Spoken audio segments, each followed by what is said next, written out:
Welcome back, fight fans. We're back again.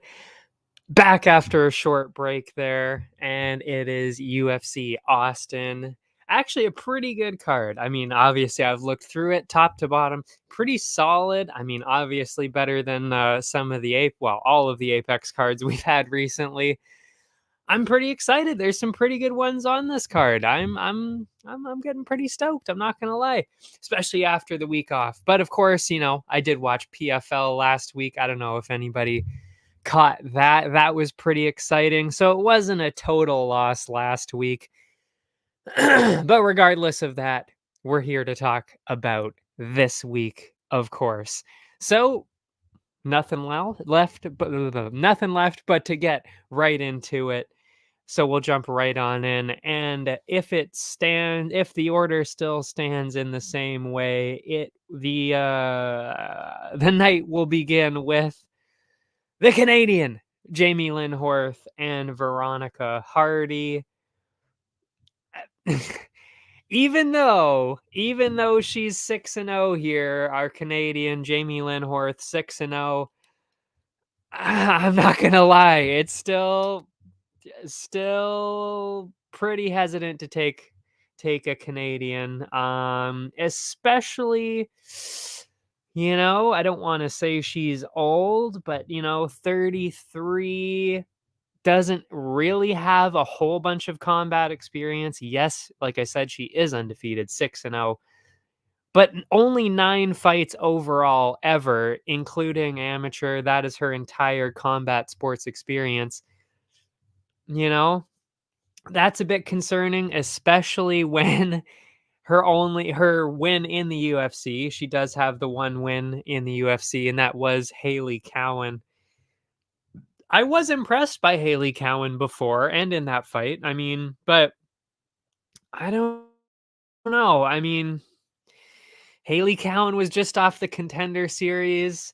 Is that really, a super impressive win? I'm not really sure. On the other side, Hardy, I mean, the record obviously isn't great, 7-4-1, but we got to also remember that almost all of those losses were in 2019 and before. And I mean, the losses, I'll just say right away, three of those losses were in the UFC as soon as she got into the UFC, and that was Ashley Evans Smith. At that point, not really a bad loss. I mean, this was 2016. She was good back then. Not maybe Ashley Evans Smith isn't that great now, but definitely much better back then, especially considering that was her debuting fight there.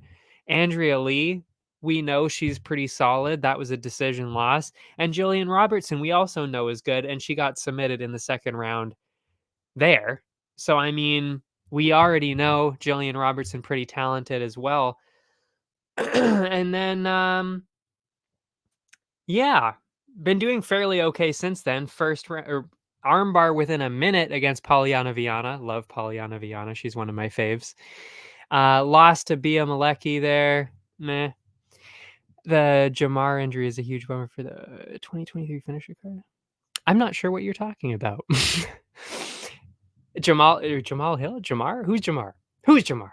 I have no idea who you're talking about. But that would suck though. I did actually hear that Leon might be injured. That would suck. That would really suck because I don't give a fuck about Colby. So, I mean, really, that would suck if that fight fell through. But yeah, anyway, back to the ladies here. Horth, Hardy here. I gotta go with Hardy on this one, and I believe, if memory serves, she is still the underdog. I mean, it's pretty close. Canadian curse, age on Hardy's side, combat experience Hardy's side. I'm gonna go with Hardy. Seems like a good gamble on this one. What are the odds here?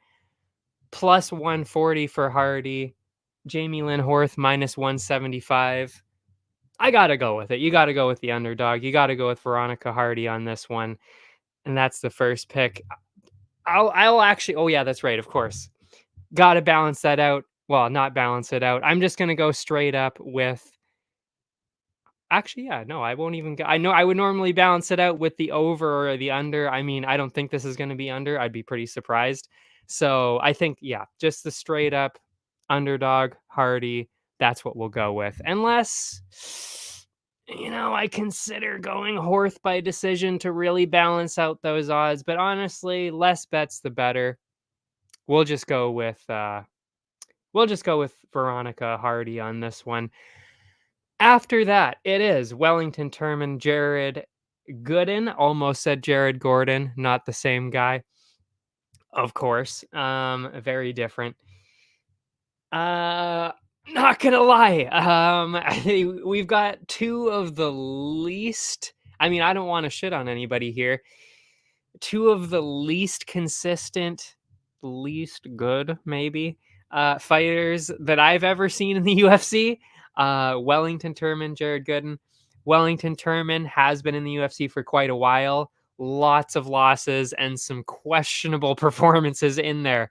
I mean, lost to Carl Robertson, lost to Andrew Sanchez, lost to Bruno Silva, split decision win over Sam Alvey. Good Lord. And then did get a couple wins in there. Well, Sam Alvey was one of them. And then Misha Serkunov was the other one. And then lost by decision to Petrosky and Brown. I mean, I understand Brown.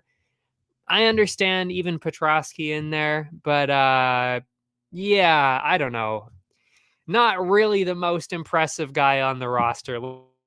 Let's just say that. And on the other side, Gooden, I mean, he was dropped from the UFC and now is back. What was the record the first time? I mean, he also lost to Randy Brown, funny enough, lost to Alan Jobin, lost to Abubakar Nurmagomedov, lost to Randy Brown, was cut, won a couple fights, did lose to Impa Kasanganai, who had a fucking amazing week last week. I could not be happier for him. I was cheering for him. I even picked him on Tapology there. I had him all week. Loved it. He got the win. Incredible. Truly incredible story there from Impa Kasanganai. But anyway, Jared Gooden did lose to Impa there in that break. This was an ex-MMA. So just before Impa went on that Challenger Series, got the finish here over Jared Gooden on ex-MMA. And yeah, like I said, then of course wins his way back into the UFC, fought against Carlston Harris. Carlston? Yes, Carlston. Wasn't sure if it was Karsten or Carlston. Can't see from this far away. My eyesight's not great. Carlston Harris by decision, lost there. I mean, didn't really look good. Has his hands down constantly. Not great. Like truly just not great. Not a great fighter.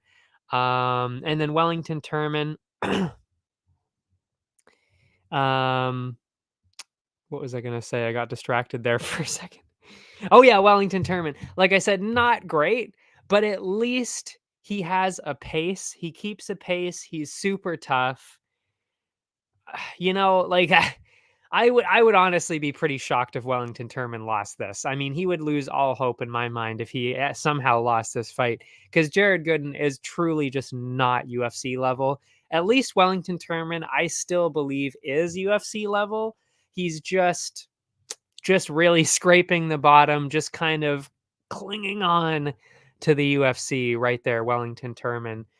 But Jared Gooden honestly just shouldn't be here. So to me, that makes the choice pretty clear. And I would actually even say that, yeah, I was actually going to say it pretty clearly warrants a decision here. But honestly, with the pace that Turman keeps and the fact that he has at least gotten a couple finishes in the UFC before, I think Turman is primed for a decent finish here. And is that what I wrote down for myself last night? It is not. Oh, that's right. What I did was Turman decision, because that seems pretty likely, and then balanced it out with the under 2.5. Of course, that would depend on what the odds are like, and we don't have those. I just checked here. They're not there yet. So we just have the money line odds. So we'll see later in the week how that turns out, how I balance those out. But that is what I'll be doing. Either Turman finish or Turman decision, bouncing it out with the over-under. And yeah, as for the odds, it is minus 188 for Wellington Turman. So he is the favorite. I mean, he should be, like I said, because he was not cut from the UFC, and Gooden just keeps his hands so fucking low. It is absolutely insane. Like, and you'd think when you keep your hands that low, that means you're really good at moving and not getting hit. No, he was getting cracked over and over and over again the entire fight against Carlston Harris. And you can't really do that against somebody that's at least semi-talented like Wellington Turman is. You can't get away with that. So you gotta go. You gotta go with Turman. And again, I will be balancing out those odds with the over-under. But yeah, definitely he will be in one of the parlays. And obviously staying away from the parlays in that first fight. Next up is probably actually a guy who is also going to be in the parlays. We shall see how many I have here and how confident I am about all of these. I haven't quite decided who's going to be where in the parlays yet, but I have made all the picks except for 2 I'm not quite sure about because I haven't watched the tape yet. All the other ones, I've watched the tape. I feel decent about them, about the picks and everything like that. And this is one I was definitely more confident about. I mean, Ihor Potieria, I should say, on one side, Rodolfo Bellato on the other side.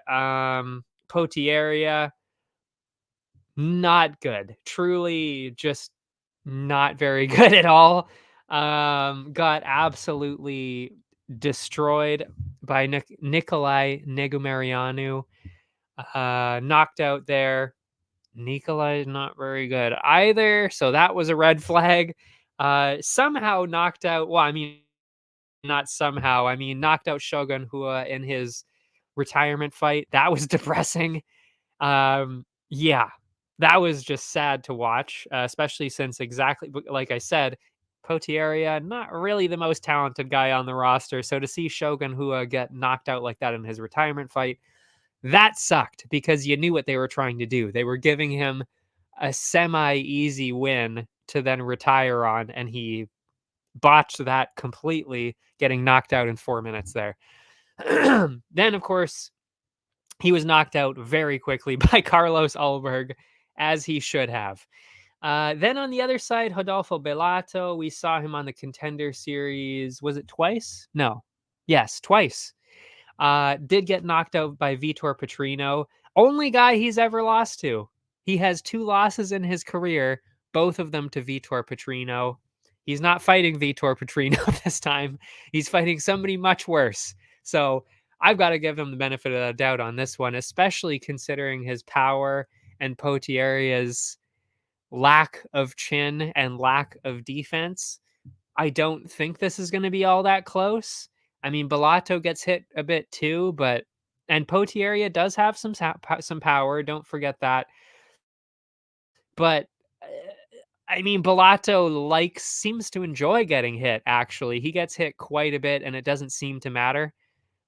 I don't think it's going to honestly matter that much in this fight either. I really don't, because if they get in a clinch brawl, which is what always happens with this guy, Bellato always wins, except for when it's against Vitor Petrino. And like I said, Potieria just does not have that striking skill or the power really to deal with that. So I'm going Bellato finish on this one. And yeah, well, let's see what the odds are like here. Minus 450 for Bellato. Oh yeah, that's right. I was actually going to be going Bellato by KO. You know, he doesn't really go for submissions. He doesn't really try takedown grappling. He doesn't really do that. He's more of a knockout guy. And Potier has been knocked out twice already. So it kind of makes sense. We'll just go with Bellato by KO on that one. And to balance out those odds, because obviously that is probably not going to be in the plus range, I would imagine, being at minus 450 and he's a knockout guy, I would imagine that would be in the negative range still. So to balance that out, oh yeah, that's right. We don't really want to fuck around too much with these. with these negative bets. That's right. So I might actually just stop it there. Again, this really depends on what those odds are. This is why we need these odds earlier in the week. Come on. Come on, betting sites. Jeez. So we'll see. We'll see about that. But if I were to balance it out, I would probably be going with over 1.5. Over 1.5. Because I have a feeling that the under is going to be heavily favored. So I'll go the over. They have gone a little bit longer than that a few times, both of them. So that seems to be the direction that it'll be headed in. But again, until I see those odds, we just don't know. We just do not know. Because we don't even have over-unders. We do not even have over-unders, folks. This is not on the website. So can't make the complete decisions quite yet. But that's okay. We will move on anyway. And that brings us to the third fight, which is, the fourth fight, my bad. We're actually running through these very nicely here today. Steve Garcia, Melquizael Costa. I gotta say, this one, I truly have no idea what's gonna happen. I watched, I would say, the most tape for this fight, and I'm actually the least sure about what's gonna happen here, truly, because I kept going back and forth. I'm still going back and forth in my mind, honestly, on how this is going. And you'll see what I mean when I kind of talk about it a little bit more, because both of these guys just love a brawl. They love a brawl, but both of them get hit quite a bit, and both of them have a decent amount of power. So both of them seem to be able to get a finish, and both of them have been finished by knockout. So it's kind of like, well, who do I go with? Because both of these guys seem to do almost exactly the same thing. So to me, I guess that means betting wise, you have to go with the underdog if it is that close. That's the only logical way to play it. You have to go with the underdog because it is that close. And right now, that Steve Garcia, I'm fine with that because, I mean, good Lord, the power that this guy has is unbelievable. And Costa was dropped in both of his UFC fights. Wasn't finished, but he did get dropped by Moises and the guy that he fought after. I forget who he fought after that, but he got dropped pretty bad there too. And he gets hit a lot. And honestly, I mean, nobody has survived yet, really, with Garcia getting hit, like Garcia hitting them really hard. Nobody's gotten through that yet. So that's going to be a tough one. I'm not really sure. I really don't know how that's going to go. So I'm comfortable with taking Garcia, the underdog, on this one. I don't know if he's going to be the top dog of the week. I don't know if I'll go that far, but I will take a stab at him. That is for sure. As for the trying to balance that out, trying to get a win out of this, I would imagine that, I mean, Steve Garcia is pretty tough, by the way, too. He's been hit pretty hard himself, and he gets hit. Like I said, they both get hit quite a bit. That's why I'm really not sure which way this is going to go. They're mostly, like, I would say they're both all offense, not a whole lot of defense, which makes for a very exciting fight. I'm very excited to watch this. I just have no idea how to bet it, really, or who to pick for the winner.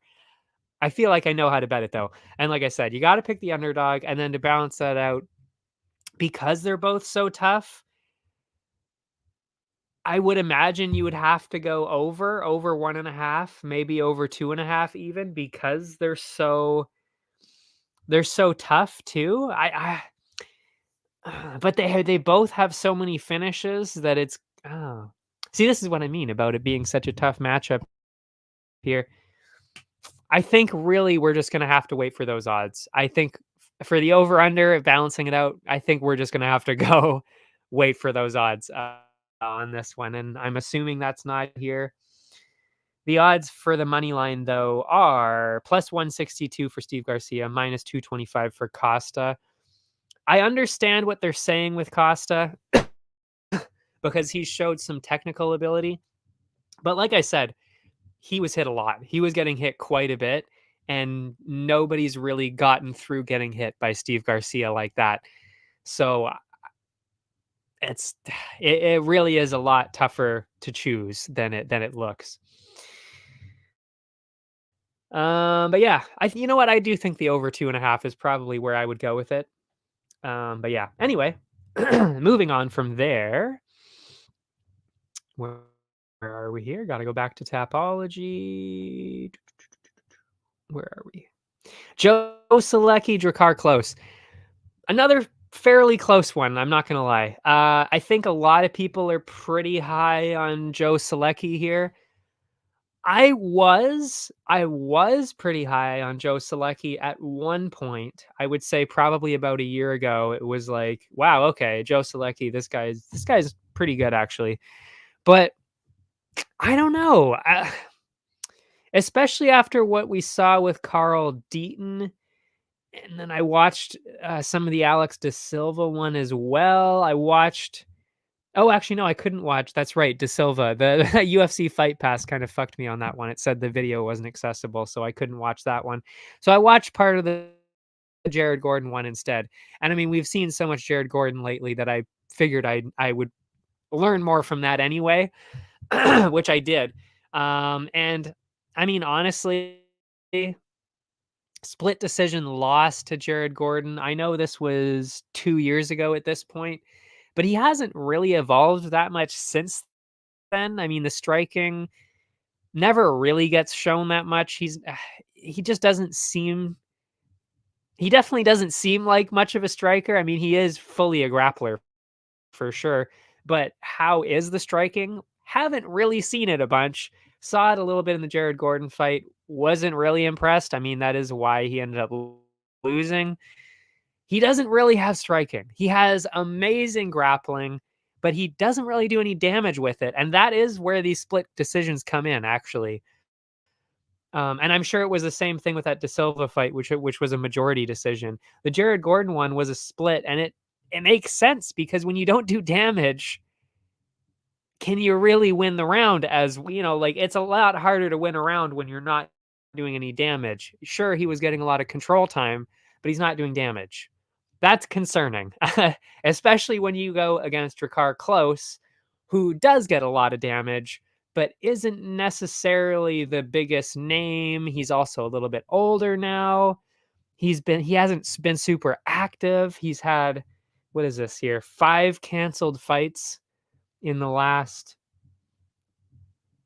2.5, 3 years. You know, like that's not very reassuring either. But I gotta say, even if you look at his losses for Drakkar Close, I mean the loss was in. Oh, it wasn't his debut. Lost to Daniel Tamer. Oh, David Tamer. Sorry. You know, not great, but he has beat. Oh, and then his only loss, the only other loss truly was Beneil Dariush. And I'm not 100% sure if I'm right about this or not, but that might have actually been that fight that really launched Beneil Dariush with that wild, wild knockout. Oh, maybe that was. Oh, no, that was Scott Holtzman, I think. Yeah, that might have been Scott Holtzman. Anyway, I was impressed though with Drakkar Close's last fight because I did pick against him. I picked Rafa Garcia, I believe. And it was because of that grappling. So, I mean, he shot down the grappling of Rafa Garcia. He was doing some decent damage. I mean, he can do some damage on the feet. He can grapple as well. I haven't really seen anything on the feet that's really that impressive at all from Joe Selecki. So I think really I've got to go with Drakkar Close on this one. I just think he's a more well-rounded, more experienced fighter in this case. So yeah, I got to go with Drakkar Close on this one. And by the way, he does have a win over Bobby Green, Christos Giagos, Lando Venata, Mark Jacasey. He's got some decent wins in there. Selecki hasn't really had that yet. So I got to go with Close. And the odds, ironically, are very close. They are actually favoring close. It is -138 for close and about plus what is it? Plus 100 for Selecki.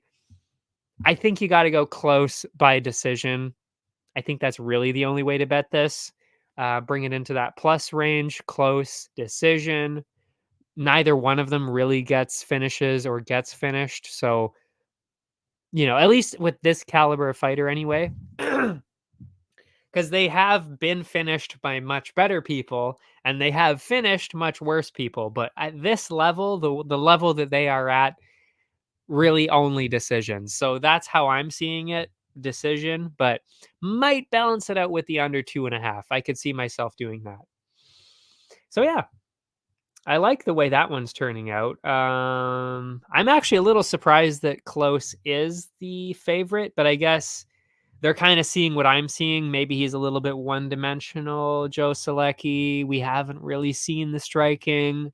Doesn't really have the statement win yet. That could be why. But yeah. I'm not sure if I would put Close into the parlays, though. I'm not 100% sure about that because that grappling is pretty impressive. He really does have some good grappling. One person I do know who is definitely going to be on these parlays, it's got to be Zach Reese, going against who I personally believe has quite possibly replaced Sam Alvey as the worst fighter on the UFC roster, Cody Brundage. I mean, truly, and I actually am shocked by this, that his career has taken such a turn. Like, I don't want to shit on him so much every single time that he's fighting, but seriously, like the last few fights have just been, I cannot believe that this is the same guy that I was watching 3 years ago. Excuse me. Because I mean, like, let's go through his career quickly to really go through like the downfall of this, because it is pretty wild to see. So he comes on, loses in a decision to Nick Maximov, and you know what? We're at that point we were like, oh, that's fine. Maximov looking like a pretty elite talent at that point. I mean, this was 2021. We didn't know that he's maybe really not that good either. We didn't know that at that point. And then he fights Dalcha Lungiambula, gets a win in the first round, guillotine, gets first round finish there. And we're like, oh man, okay, this Cody Brundage guy is for real. Like, Dalcha's no joke. He's huge. Not, of course, knowing that Dalcha maybe also is not that good either. And then he goes against Trayshawn Gore. This is when Trayshawn Gore comes straight off not the Contender Series, the Ultimate Fighter. So he's got a lot of hype behind him. We think, oh man, you know what? Trayshawn Gore is supposed to be pretty good. He's only got one loss in his whole career, and it was on the Ultimate Fighter. So he seems pretty good. Brundage gets a first round finish there. Oh my God, this Brundage guy is the real deal. Little do we know that, like I said, those first three opponents, maybe not the elite talent that we thought they were.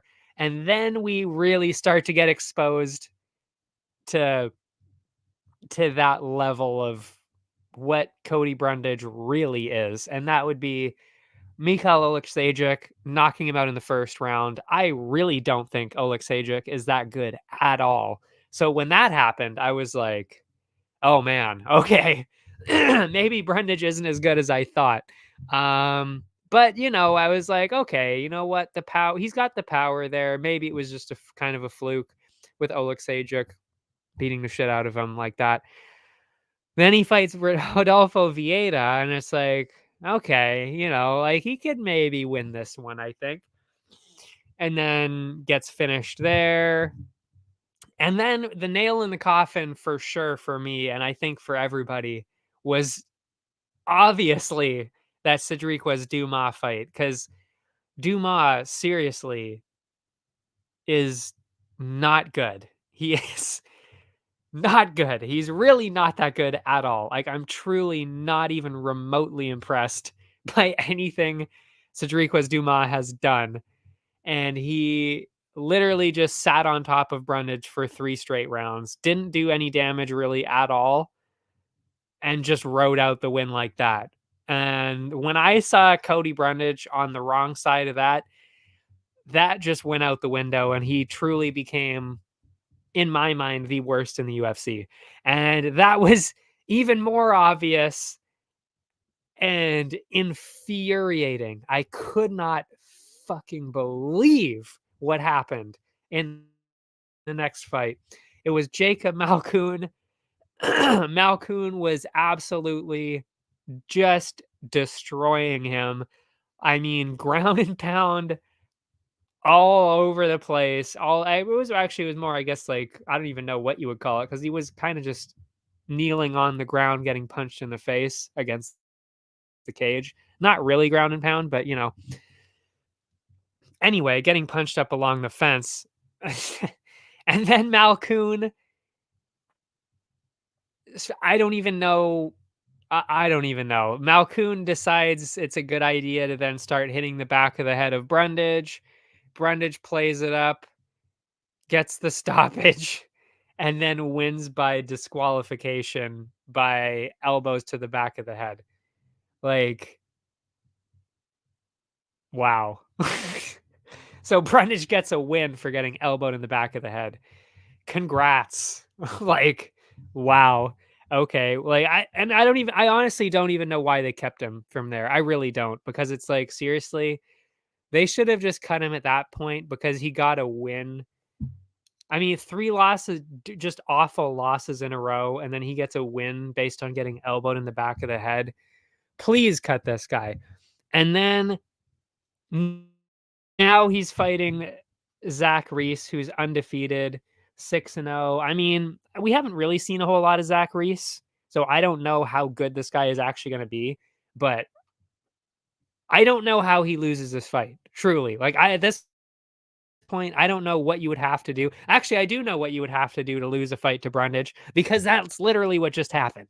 Malkoun lost the fight. He literally threw the fight out the fucking window. He had won the fight and then threw it out the window at the last second by elbowing him in the back of the head multiple times. Multiple times. It wasn't even once. Stupid. Stupid. If it was just once, it would have been like, whatever. Just go for the side. This guy's not good. Go for the side of the head, the ribs, anything. Literally just stay away from that one spot and you win that fight easily, still in the first round. Couldn't fucking believe that happened. But anyway, yeah. Anyway, on the other side of it, Zach Reese, completely undefeated. That includes, oh, actually, no, it doesn't include. He lost his, fun fact, Zach Reese has only lost one fight in his entire MMA career, and it was his amateur debut against none other than Kevin Holland. How about that? How about that for a fun fact? That's amazing. All the way back in 2012, though, that is his last loss. He has not tasted defeat, pro or amateur, since 2012. That is 11 years without tasting defeat. And guess what? Those were all by finish. I would be absolutely fucking shocked if Brundage survived outside of even the first round on this one. This is not going to be close. And I mean, especially with the fact that not only is Zach Reese undefeated, he literally defeated another undefeated person on the Contender Series. Eli Aronov was 6-0 before that fight on the Contender Series. Zach Reese goes in there, gets an armbar in 1 minute and 14 seconds.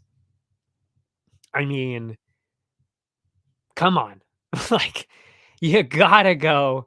You gotta go with Zach Reese. And there is a solid chance that he could very well be the sniper pick, because I just don't know how you lose to somebody like Cody Brundage at this point, with his career just tanked into the ground. This will be the nail in the coffin for Cody Brundage. I can pretty much assure you that he will get cut after this loss. I would be absolutely shocked and honestly a bit upset if they keep Cody Brundage around again after this loss. I guarantee you at the very least, Reese is going to be in the B slot for sure. Anyway, moving on. Oh yeah, as for the bets, I mean, I already told you. I mean, Zach Reese by finish. I would even be Zach Reese in round 1. That could even be the bet here. If we go towards the odds, I mean, holy shit, he's minus 250, guys. Minus 250. Zach Reese. He's undefeated, and he's going against Cody Brundage, whose only win in the last 4 fights was because he got elbowed in the back of the head. That is blasphemy. Like, please take those odds. Minus 250. That is shocking. That is actually upsetting that those are the odds. I mean, minus 250. Good Lord. I might actually, you know what? I might pencil that in for now because those odds are like actually silly. Minus 250. Zach Reese, 5 units. Reese. I would be shocked if I switched that up, honestly, because that's actually just silly that those are the odds. Anyway, moving on from there. The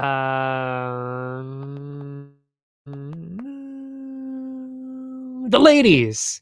The ladies in the featured prelim. It is Miesha Tate back once again, which is honestly a bit sad to see. I mean, I love Miesha Tate, but I mean, fuck. These losses are just brutal. I mean, one of the losses, I still think she won that Ketlin Vieira one. I thought she won that, to be honest. But after that, I mean, holy shit, it was bad. That yeah, that Lauren Murphy fight was not good. That was not even remotely close. Just a rough one to watch, honestly. It was just not even really close. And I just don't think that Murphy's good either. So, I mean, like, listen, Murphy's ranked and everything. She had the title shot before that. You know, on paper, she's good, but let's be real. Like, Andrade showed exactly how bad Murphy really actually is at doing a lot of things. So, you know, that's concerning that Miesha Tate lost that convincingly, that it wasn't even really that close. Now she's going against Julia Avila. I mean, I haven't really been impressed by her at all either. So I think I've really got to go with Miesha Tate. I think this is her last chance to get a win. This is a good matchup for her. I truly believe that because of her style. I mean, Miesha Tate loves to do, especially recently, really just clinching along the fence, takedowns, grappling. It's really that. I mean, she hasn't really been striking all that much. And Avila kind of does the same thing. I mean, she can scrap a little bit, but she's not a great striker. Like, she's kind of just aggressive and throws wild shots. I don't think that's something you can really do against somebody with the championship experience of Miesha Tate. I don't think you can get away with that. And I know she can't out grapple Miesha Tate. I mean, she was struggling with Julia Stoliarenko, and I mean, we know how bad Stoliarenko also is. So, I mean, I would be I mean, I don't know. I can't even say that I would be shocked if Avila won. It's just you can kind of see what they're doing, as it's like they're trying to desperately to get Miesha Tate to get one win just so she can retire. Truly, I really do think that that is what they're trying to do. Or at least on Miesha Tate's side, even that's what she's trying to do, possibly. Just go out with a win. And then that's it. Because there's clearly no chance at her getting top 15 ever again. Just get a win. Just get a win right off into the sunset. We love you, Miesha Tate. You know, something like that. That's what I hope.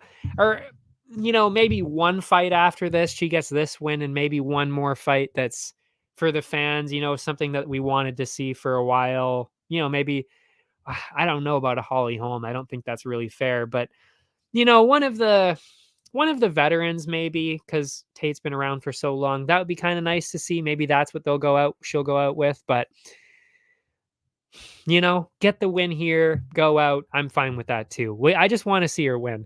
And I truly do think this is really her last chance to get it, because if she loses this, there really is no chance. Like, that would be it, because if you can't beat Julia Avila, you're probably not beating anybody else. And also, by the way, Julia Avila has not fought in over 2 years, and that fight was, like I said, Julia Stoliarenko.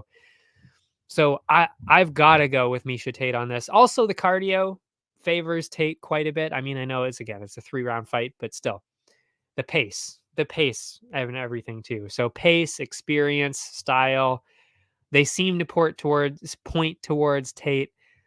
So I'll give Tate one last opportunity to hopefully get that win. And the odds are, not surprisingly, I mean, I'm really not surprised by this at all. Miesha Tate is the underdog, just based on what I just said. I mean, Avila coming off of a win, fair enough. It was 2 years ago, and it was Julia Stoliarenko, so not the greatest win, but coming off of a win. And then, of course, what we've seen from Miesha Tate has not been the most promising. So I understand the odds, but I disagree with them. You have to go with Miesha Tate. I don't know how you couldn't in this kind of matchup. You have to at least put some money on it. And she might be the top dog. I'm not going to lie. She might be the top dog of the week for me at plus 130, Miesha Tate. But yeah, don't quote me on the top dog there, but she very well could make it into that slot, because she has a chance. That she has a very good chance of winning that. Now we are at the main card. Puna Soriano. Haven't really seen Puna. I mean, there's so much talk about him on how he's so good. He's got all this power. He's so talented.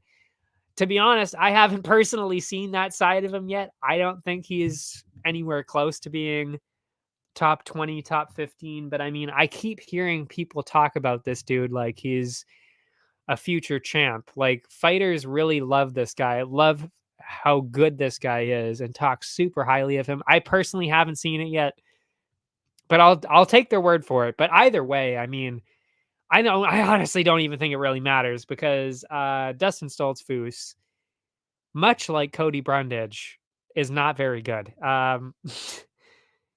Yeah, I mean, I would be truly shocked if Stoltzfus somehow managed to win this. Because yeah, if we go to his last couple fights, I mean, absolutely brutal knockout from Abus Magomedov 20 seconds in. I mean, that really just shows you right there he's not very good. I mean, because Abus, I still don't believe Abus is very good, and I think that's kind of been exposed recently, that he really is not that good. So 20-second knockout loss. Beat Dwight Grant, who I don't believe is still in the UFC. So not a great win. Lost to Gerald Mearshart, lost to Rodolfo Vieira, lost to Kyle Dawkins. So already that is 4 losses in 5 fights, and the one win is Dwight Grant. Yikes. And then, of course, win over Joe Pyfer, where he literally just goes for a takedown. Pyfer posts, and his arm snaps in half. That has literally nothing to do with anything, like, that is one of those freak injuries that just happens sometimes. We've seen it a few times now. I mean, Estela Nunez was the worst one that I've seen.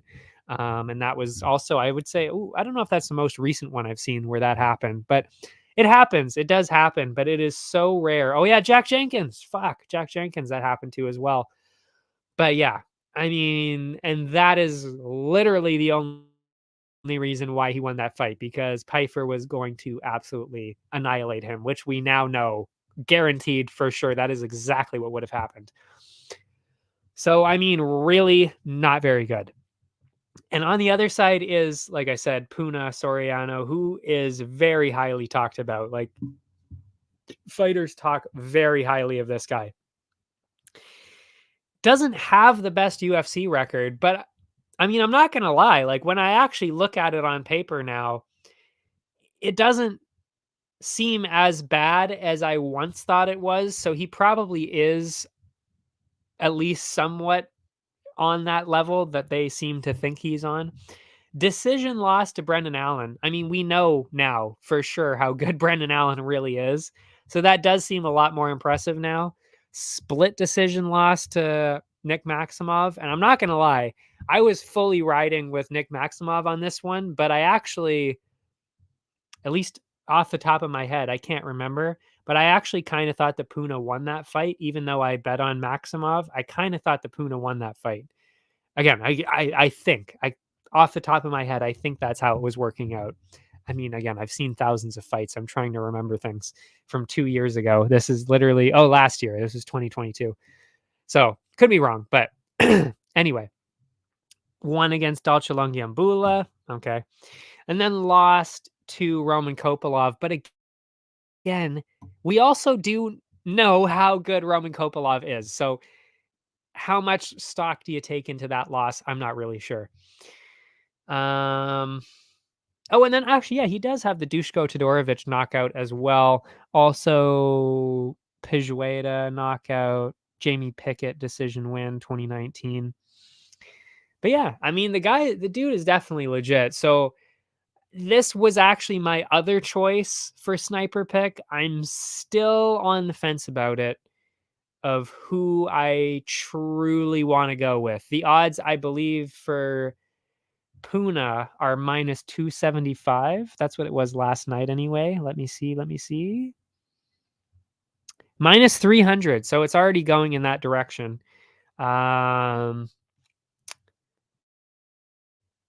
The only reason I'm between the two, because like I said, I truly still believe that Cody Brundage might be the worst fighter on the roster right now.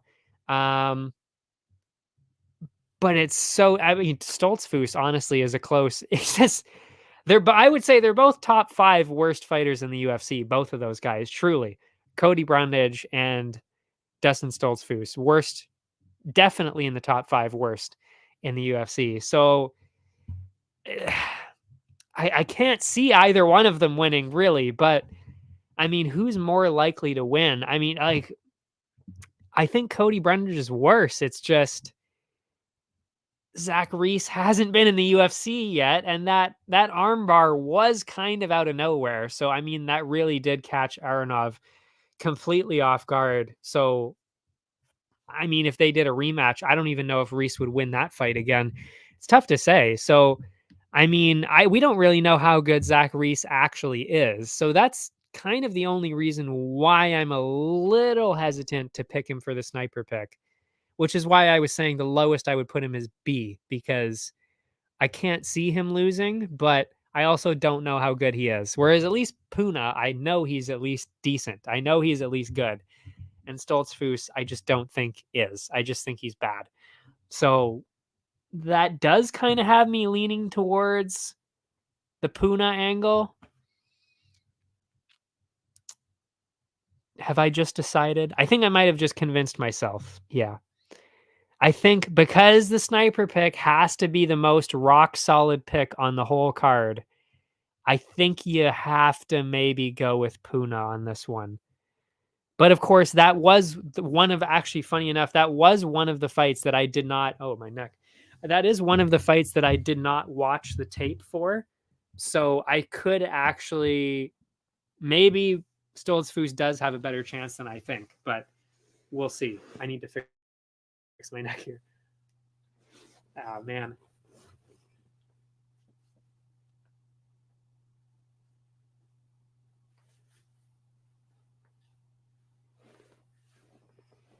Ugh. I have a lot of neck issues. I'm surprised I've never actually had to stretch here on camera here, but yeah. Anyway, back to the picks. Yeah, I don't know. I think I might have actually landed on picking Puna, but we'll see.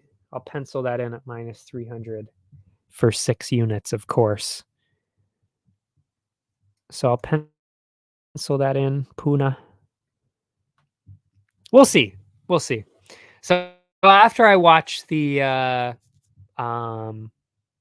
After I do a little bit more of the research, I will have an answer. And of course, we'll be posting these on Instagram anyway. So, yeah. Moving on from there, it is the one and only Clay Guida. Love Clay Guida. And Joaquim Silva. On paper, I actually had Clay Guida at first. I really did. And I've picked Clay Guida a few times, so it's not like it would be insane for me to do that. But I don't know. I feel weird about it only because he is a lot older and he hasn't really looked like he's actually doing a lot of damage anymore to people. Like it seems like people are kind of, because he is a little bit older, they can deal with that pace now a little better, whereas they couldn't really keep up with his pace before. I don't think that's really as much of a problem anymore. Um, the only thing that has me worried about picking Silva is that his pace is always a little low. So he's not necessarily that great, which is why I had picked um, Clay Guida, but the pace. Oh, actually, no. What am I saying? I take that back. Refresh that. His last fight was Arman Sarukian, and he didn't show a whole lot because Arman's so good. I really need to fix my neck again.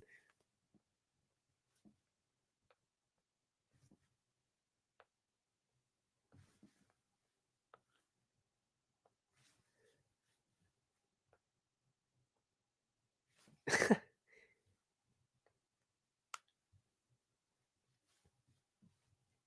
don't know if you guys could hear that at all. Like there's every time I do the push in there, it clicks really back into place and everything. That's how I do everything. Anyway, I just don't want to get a headache. That's all.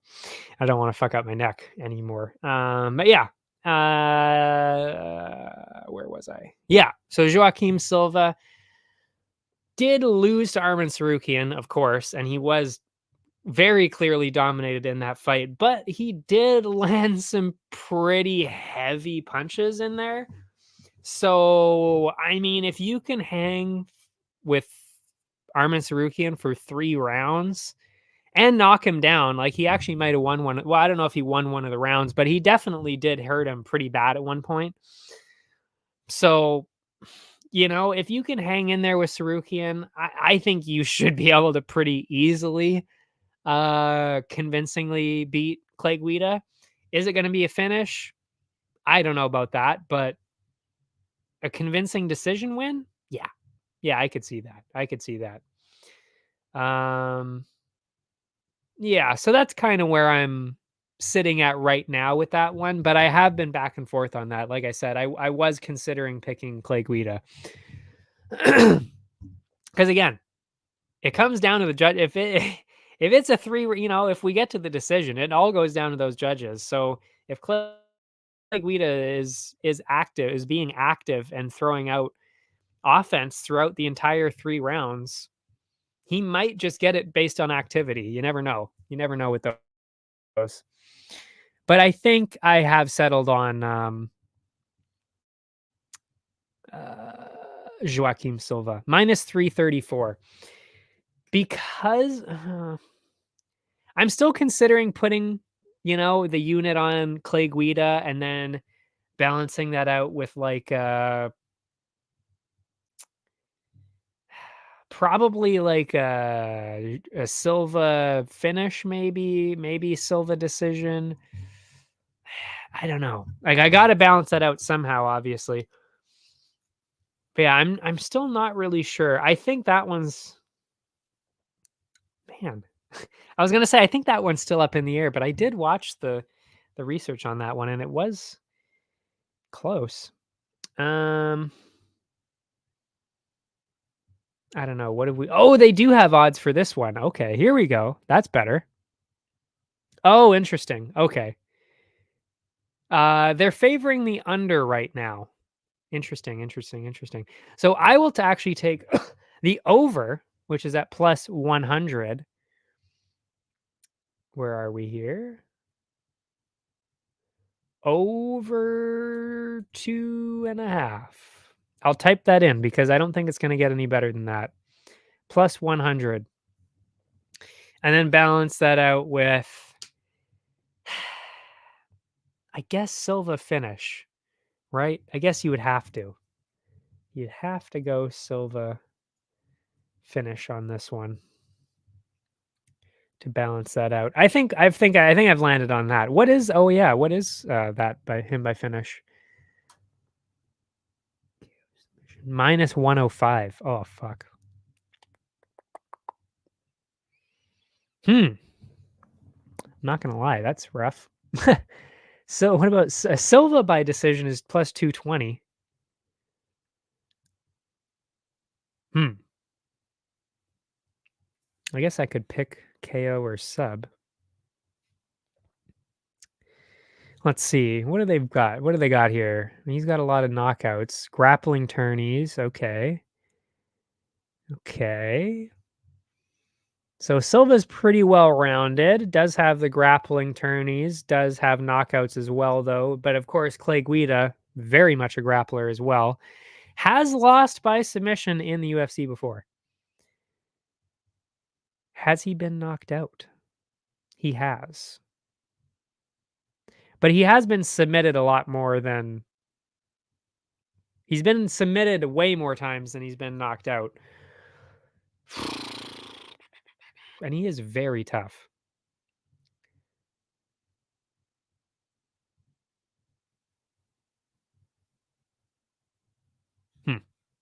Interesting.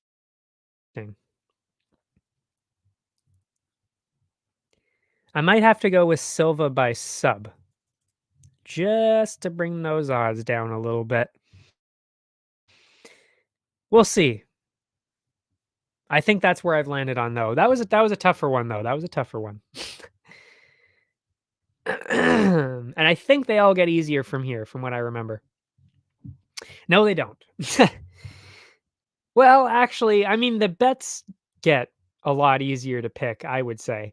Um Next up, and way more entertaining. I mean, like this really is actually quite the main card. It's quite the card in general, but the main card is actually pretty stacked, honestly, because I think a couple of these were supposed to be on pay-per-views, but they got rescheduled to here. Like the Figueiredo one. I think that was actually supposed to be on the last pay-per-view and they moved it. Anyway, or at least maybe a pay-per-view, like a couple pay-per-views ago. I'm not sure. Anyway, Sean Brady, Kelvin Gastelum. To me, there is absolutely no question about this. I really don't think Gastelum is that great.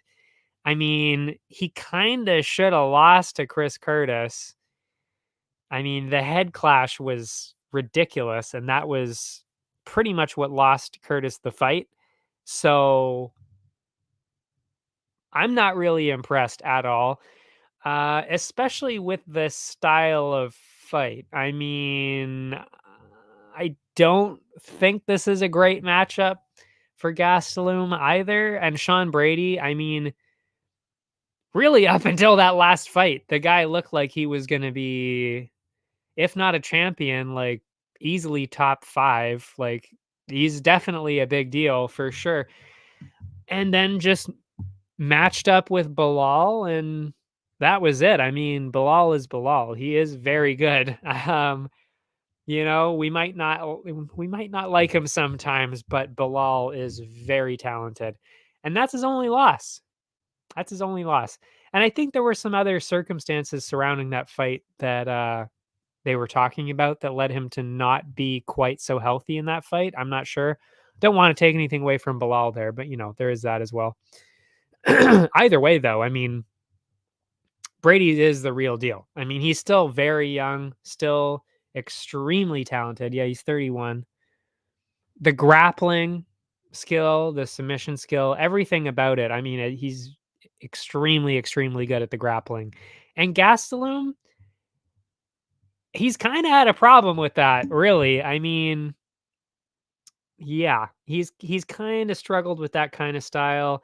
And I mean, really, if you look on paper, doesn't look that good for Gastelum. I mean, let's just talk about since he lost to Israel Adesanya in the title fight. He then lost to Darren Till in a split decision. Then he got submitted by Jack Hermanson in 1:20. I actually remember that fight. That's right. That was back when I thought Hermanson was insanely good, which it turns out maybe not. Then he beat Ian Heinisch. Who gives a shit? Lost to Robert Whittaker, lost to Cannonier, and then, like I said, did beat Chris Curtis. Kind of didn't deserve the win, though. So, haven't really been impressed by anything that I've seen personally from Gastelum, because I started watching him in that Jack Hermanson fight. That was the first time that I ever saw him fight. So, I've never really seen him look good in his entire... I've just never seen him look good ever. So, yeah. And then on the other side, like I said, I mean, Sean Brady was 15-0 going into that last fight. Very much a grappler. I mean, and again, Hermanson submitted him in a minute with a heel hook. And it was not the greatest setup I've ever seen. I mean, it was actually probably one of the worst setup submissions I've ever seen, because it was kind of like, even being fairly new to the sport, I mean, not new to the sport, but at least fairly new. Even I was kind of like, really? That's how he got beat? I don't think that that's really, that easy to normally get a submission like that. So, I mean, if Hermanson can do something like that, somebody like Brady should be able to pretty easily win this fight. So I'm going all in on Brady on this one for sure, and he will be in the parlays. I guarantee you that. And as for the odds, I believe he was the favorite, I would assume. Yeah. But very slight. He is minus 120 over Gastelum, who is at minus 105. So you got to go with Brady. I mean, he is looking like he has every single advantage in the book, especially since that was his first loss.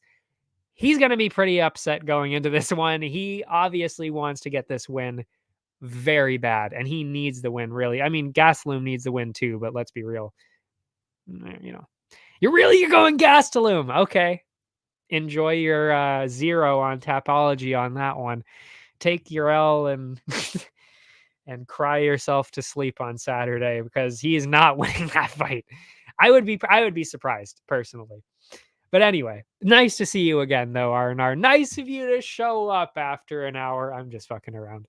But good to see you again. Obviously, missed you last week because I was at my dad's place by myself, chilling out, maxing and relaxing. Anyway, yes, as for the bets, minus 120.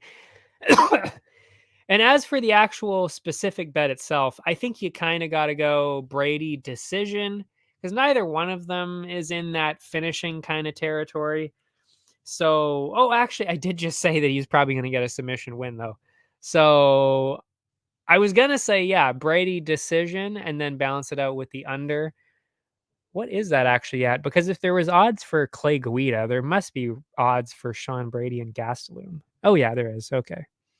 Beautiful.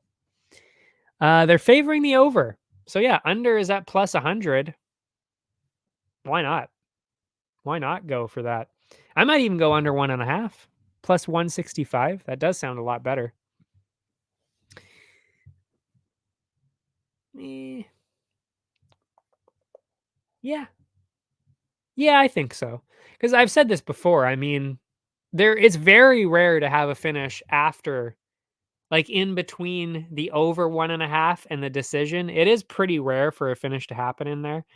So, I mean, it would kind of make sense if he won that quick. But he doesn't really have quick wins. Brady, that is.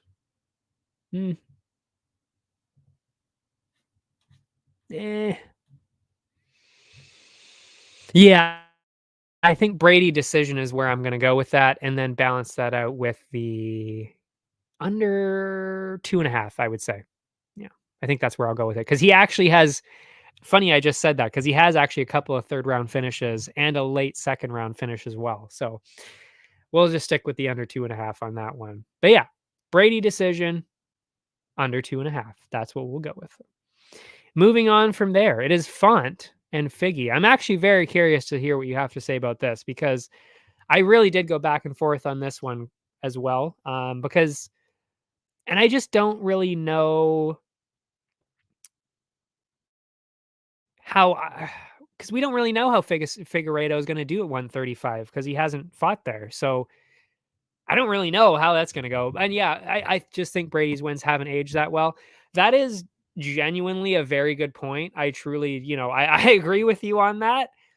But I mean, Gastelum's losses have aged much worse. So, eh, you know, I mean, like I said, getting submitted in a minute and a half by Jack Hermanson, that's not good. That is really not good. And then, like I said, that Chris Curtis win, I don't even think he really deserved the win on that one.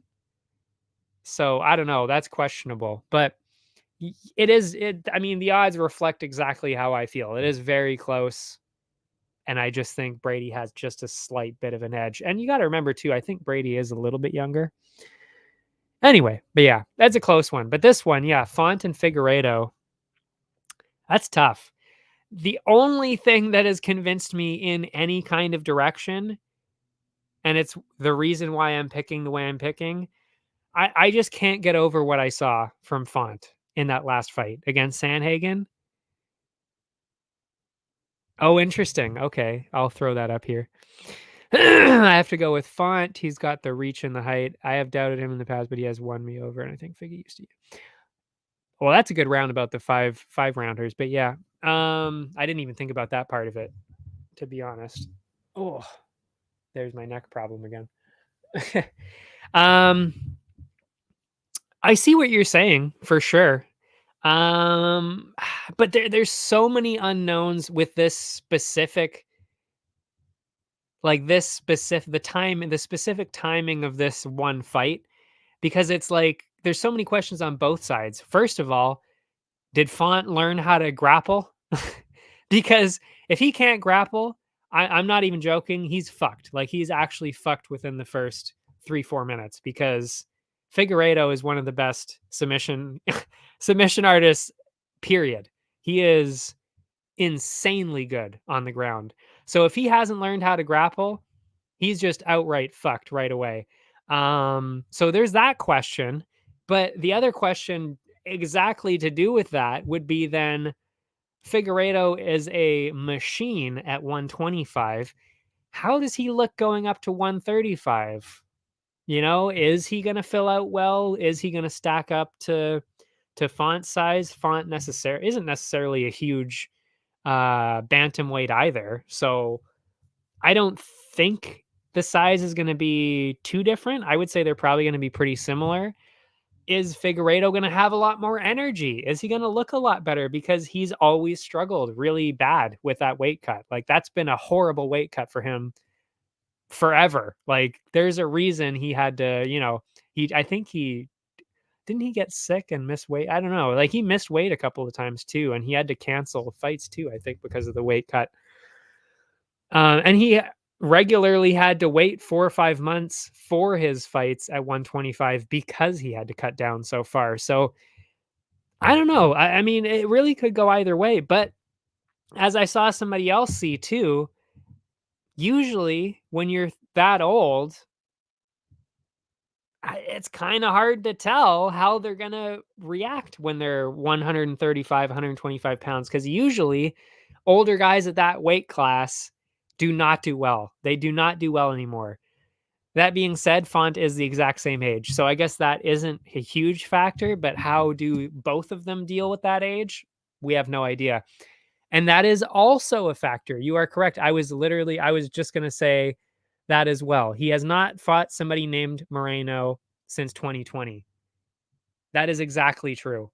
But I think in terms of on paper, at least, and especially for me, I actually think that does him a favor, because we kind of know how good Moreno actually is. We know that he is really, really good. I mean, because we know that Kai France is good. He finished him. He clearly won that fight. The Pantoja one was back. It was so fucking close, that fight. That was crazy. But Pantoja ended up winning, and Pantoja, I still think, is truly the best 125. I don't think there's anybody close except for Moreno, really. So, I mean, the fact that Figgy managed to beat Moreno in there and there was the draw, I think he beat him 2 of those times. The last one, you know, wasn't necessarily the closest, but was that getting tired, him getting tired of fighting Moreno after 3 years?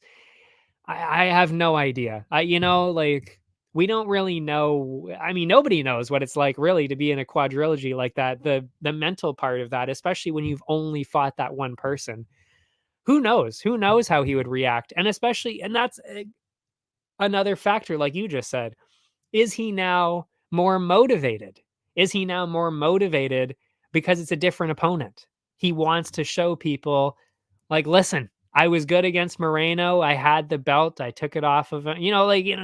I had the belt. Moreno is still really good. Now I'm not fighting Moreno. I want to prove that I'm still that good. I want to get a belt at 135.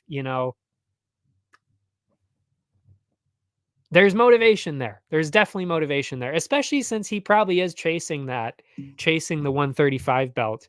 And I mean, listen, if he can do something to Rob Font here, we already know that Suga hasn't really had that kind of grappling guy yet. I mean, except for Sterling, but Sterling never really used it, shockingly. So, if Figgy ends up getting that chance, I'd be intrigued at least. But we'll see, obviously. But yeah.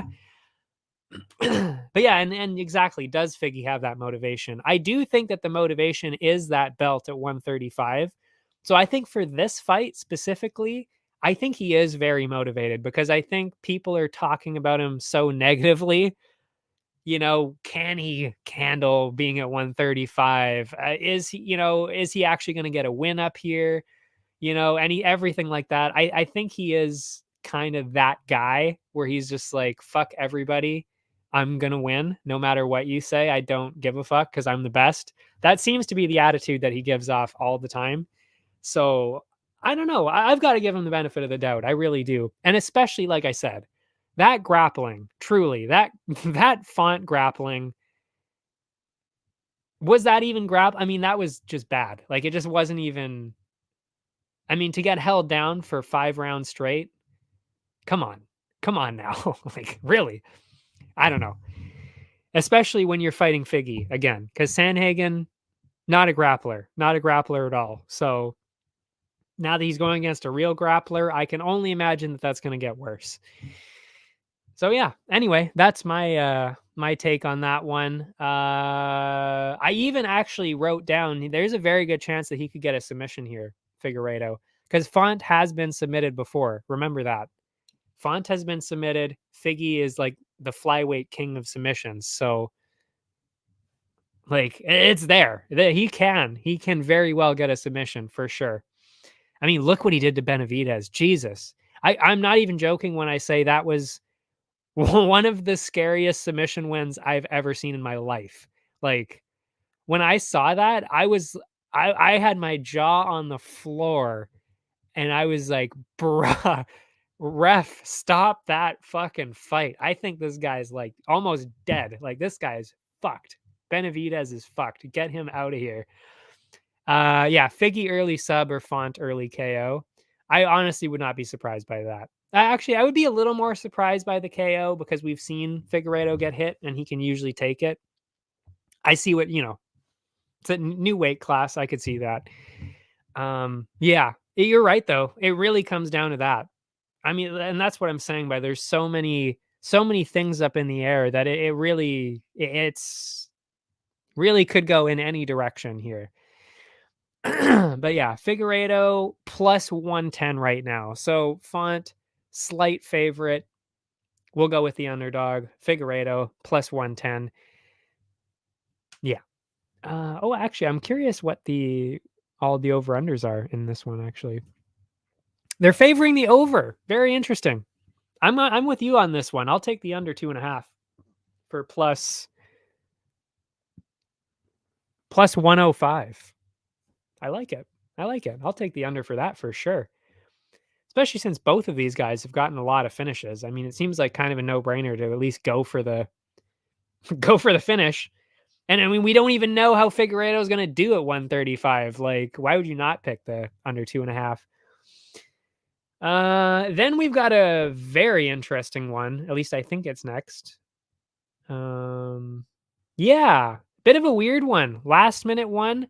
No clue how this is going to be going, to be honest, because if it even happens, because Turner does not have a good history with making weight, and this is a very last minute fight. I mean, I think he's got to be the biggest lightweight I've ever seen.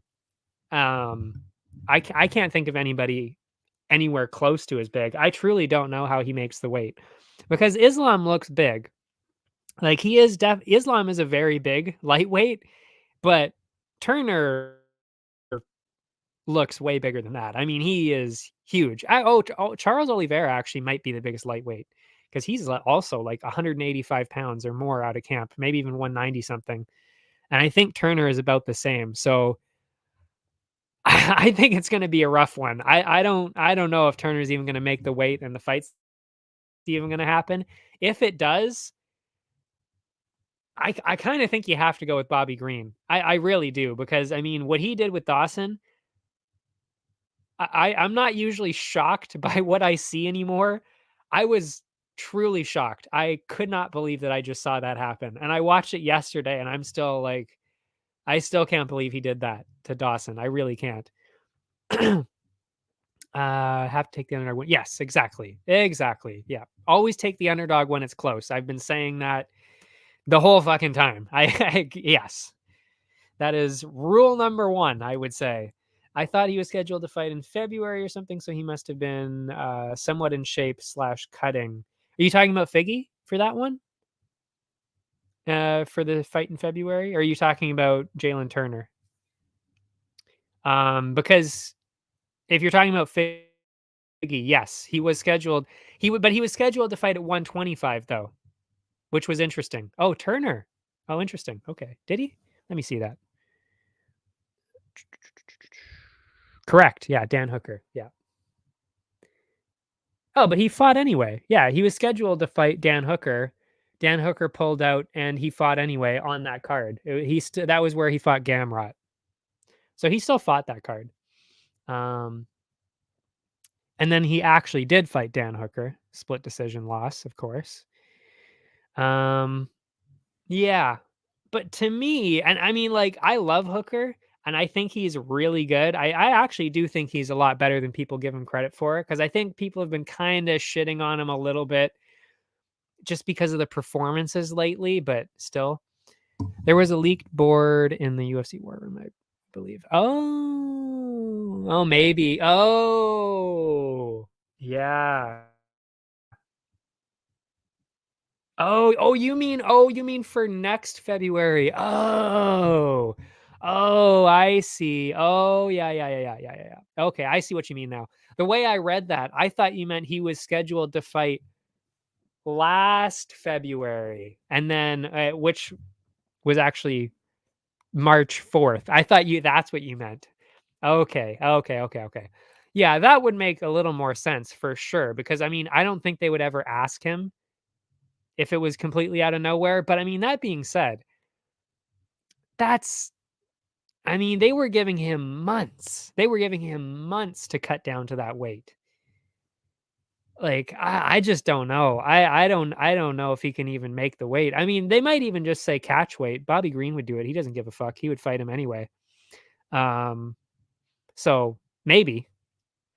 But I don't know. Even if he was scheduled to be in February or even January, like, he would have had so much time to just slowly lose the weight, because that's what they do. They slowly lose the weight over 2 or 3 months, and then cut, the 15, 20-ish pounds that week. So they do, but they do, slowly go down over time. So with Turner not having those couple months, I don't know. I don't think he's really one of these guys that can do that. I'm not really sure. We'll see about that. But regardless of that, and I truly mean that, regardless of all the weight stuff, I still think Bobby Green has a decent chance. I mean, we saw, like I just said, what he did to Grant Dawson there. And Turner got pieced up quite a bit by Hooker. I mean, listen, he landed some huge shots. I mean, the kick straight to the face of Hooker was unbelievable. I don't know how he got through that, but he did. But yeah, he just got hit so much by Hooker, and Green is so much faster and more technical of a striker than Hooker is that I would imagine he'd be able to do the same thing. And the grappling, I mean, I know it really comes down to how he deals with the weight cut for that part of it, I think, with the grappling. Because if he doesn't have the same strength or even the same kind of size that he normally does, I can't see him being able to control Bobby Green like that. But yeah, I really do think though that just because of the last minute nature of this, I think you have to go with Bobby Green. The bets speak for themselves in that case. I think you have to go with Bobby Green. It all depends on who leads the fight. If Bobby can do what he has been a couple of fights, yes. Yeah. Which is kind of what I was just saying. I mean, similar to what I was just saying. But yeah. Yeah, whoever, I guess it kind of like whoever gets their game plan going, really, I guess is, or whoever can successfully execute their game plan. Can Bobby Green stay on his feet, land his shots, and do all that? I think he wins. If Turner ends up being able to take him down, or if he really does look as good as he should look in a normal fight, he could win. But yeah, I think just with the circumstances of everything, I think the bet has to be Bobby Green, though. And I believe he's the underdog. Yes, Bobby Green, the underdog, once again. For how many fights in a row now? I have no idea. I think he's always been the underdog every single time I've looked at him fight. I could be wrong about that. I mean, I don't know. He's fought a lot recently, so I actually can't remember. But from what I remember, he is usually the underdog. Plus 180, Bobby Green. I think just the circumstances alone, you got to go with it. I don't see why you don't go for it. And to balance it out, what have we got here for the props? It is dead. Wow, dead even. Dead even on over under. They're minus 110 over 2.5. Well, under 2.5 is minus 120, but they're over, they're both in that minus range. So it's basically dead even. Do I go the under 1.5 for a quick fight? You're glad Hooker isn't fighting him? I'm not. I don't know. I don't know if I'm happy about it because it is kind of weird. I actually thought about this last night. If you look at because really, if you think about the matchups of all this, they kind of all just fought each other, really. I mean, Turner just fought Hooker. Green was scheduled to fight Hooker, and then, actually, no. What am I saying here? Oh yeah, Jared Gordon was. Oh, was Jared Gordon thrown in there? No, never mind. I don't know what I was gonna say. Was there a connection there? Oh, I think it was later. No, that's right. It was later with Gamrot because Sarukian fought Gamrot or Gamrot fought Sarukian and Dariush. That's what I was talking about. Yeah, no, never mind. I would have rather seen the Hooker fight, to be honest. Especially just because it's last minute. Because, it is the same thing with the Volkanovski one. Because now it's like, like Islam got the head kick knockout over Volk, but it's like, now it's soured because Volk came in on late notice, and it's like that's super late. He wasn't preparing for a fight. And it would be the same thing here. It's like if Bobby Green gets a wild win, it's kind of like, well, he wasn't supposed to fight like Turner wasn't prepared for a fight. He's got the weight cut, so it kind of means nothing really. And even on the other side of it, I don't know. And I like Hooker. I don't know. I just think it would have been a good fight. Hooker and Green. I don't know. I don't know. I just think we lost the better fight on this one. I hope they put it back together though. But yeah, Turner is a worse fight. But if it was the original matchup, I would watch a fun fighter lose no matter. Yeah, that's a good point. I mean, I think that's kind of the same situation though now, isn't it? Turner's kind of a fun fighter, so we're kind of losing no matter what now too. Although I'll admit I'm not a huge fan of Turner. I don't know what it is about him. I really don't. Like, I don't think he's done anything dumb or anything. I don't know. There's something just slightly off about him that I'm not a huge fan of. Maybe it's his fighting style. Maybe it's the questionable decisions in the fight. I don't really know what it is. I don't know. It doesn't sound like you like him either. I don't know what it is. What don't you like about Jalen Turner? Because I can tell yeah, you see, yeah, just because of the weight stuff. Yeah, that's actually a good point too. I don't mind weight bullies because some of them are like, it's kind of, I mean, like Alex Pereira. I mean, is there a bigger weight bully? Like, it's literally that is his thing. He is a weight bully. Same as Cormier. I mean, he shouldn't have been at 205. I mean, he didn't even make weight. I mean, we all know about Towelgate. So, I don't know if that's what it is though with Turner. Maybe that could be. I'm not a fan of people missing weight either, so that may be why he bugs me a little bit. Yeah, I don't know. Maybe it's because he doesn't have the personality. Like, he's got good skill, and maybe it's actually that he has good skill, but then doesn't use it properly because he's kind of fucked up here and there, and it's kind of like, bro, you're better than this. Like, to me, I think if you're going to a split against Gamrot, you probably should be beating Hooker. Like, really. So I think kind of the inconsistency maybe is also what bugs me about him. He also, like, he lost to Matt Frivola, got knocked out by Luque. I mean, Luque is 170, so that makes sense. But um, yeah, I don't know. Maybe it was also because he beat Jamie Malarkey, and I thought Malarkey was going to beat him, and then he beat Riddell as well, and I thought Riddell was going to win that one. Maybe it's just because he keeps proving me wrong on Tapology. That could be it too. I have a vendetta against the people that fuck me over on Tapology more than once. I hate those people. So yeah, I don't know. Again, this is another really weird one, but I mean, in terms of the bets, I don't know how you don't go with Bobby Green, at least on the bets, just because he was the one that had the fight and Turner has weight issues. He just can't fight at the weight class he should be, so he picks on lightweights. Yeah. Again, though, is that not what Pereira was kind of doing too, though?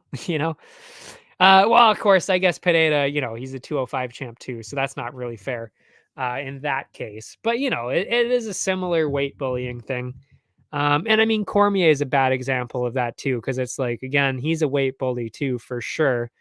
That fat fuck. But, at least he was, again, a double champ. So you can't really fault the double champs for doing it, but still, they're still doing it.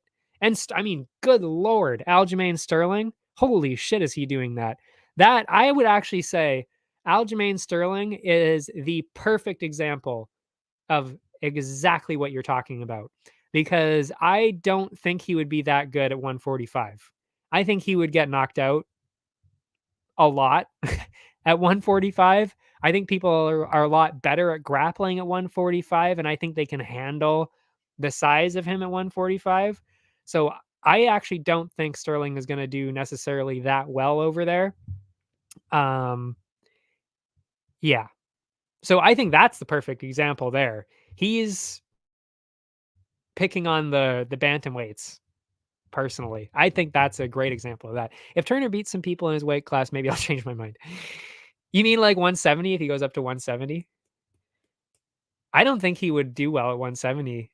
I think you're right, actually. I really don't think he would do well at 170, because if you're getting pieced up like that at 155, like by Hooker and all of them, I don't know. I don't think that's gonna go well at 170. I mean, look at who's at 170. Like, imagine Jalen Turner going against like Shavkat or something like that. Shavkat, Ian Gary, even Wonder Boy, something like that. I mean, it just I don't think any of those would go in his direction at all. I think they would go very badly for him. So yeah, I think that's actually a really good take. I've never really thought of that before. It'll be interesting to see what Sterling does next. Yeah, I think he'll go to 145. I don't know. I just don't see what purpose he has at 135 anymore, especially with Marab right there. I just don't see his purpose at 135.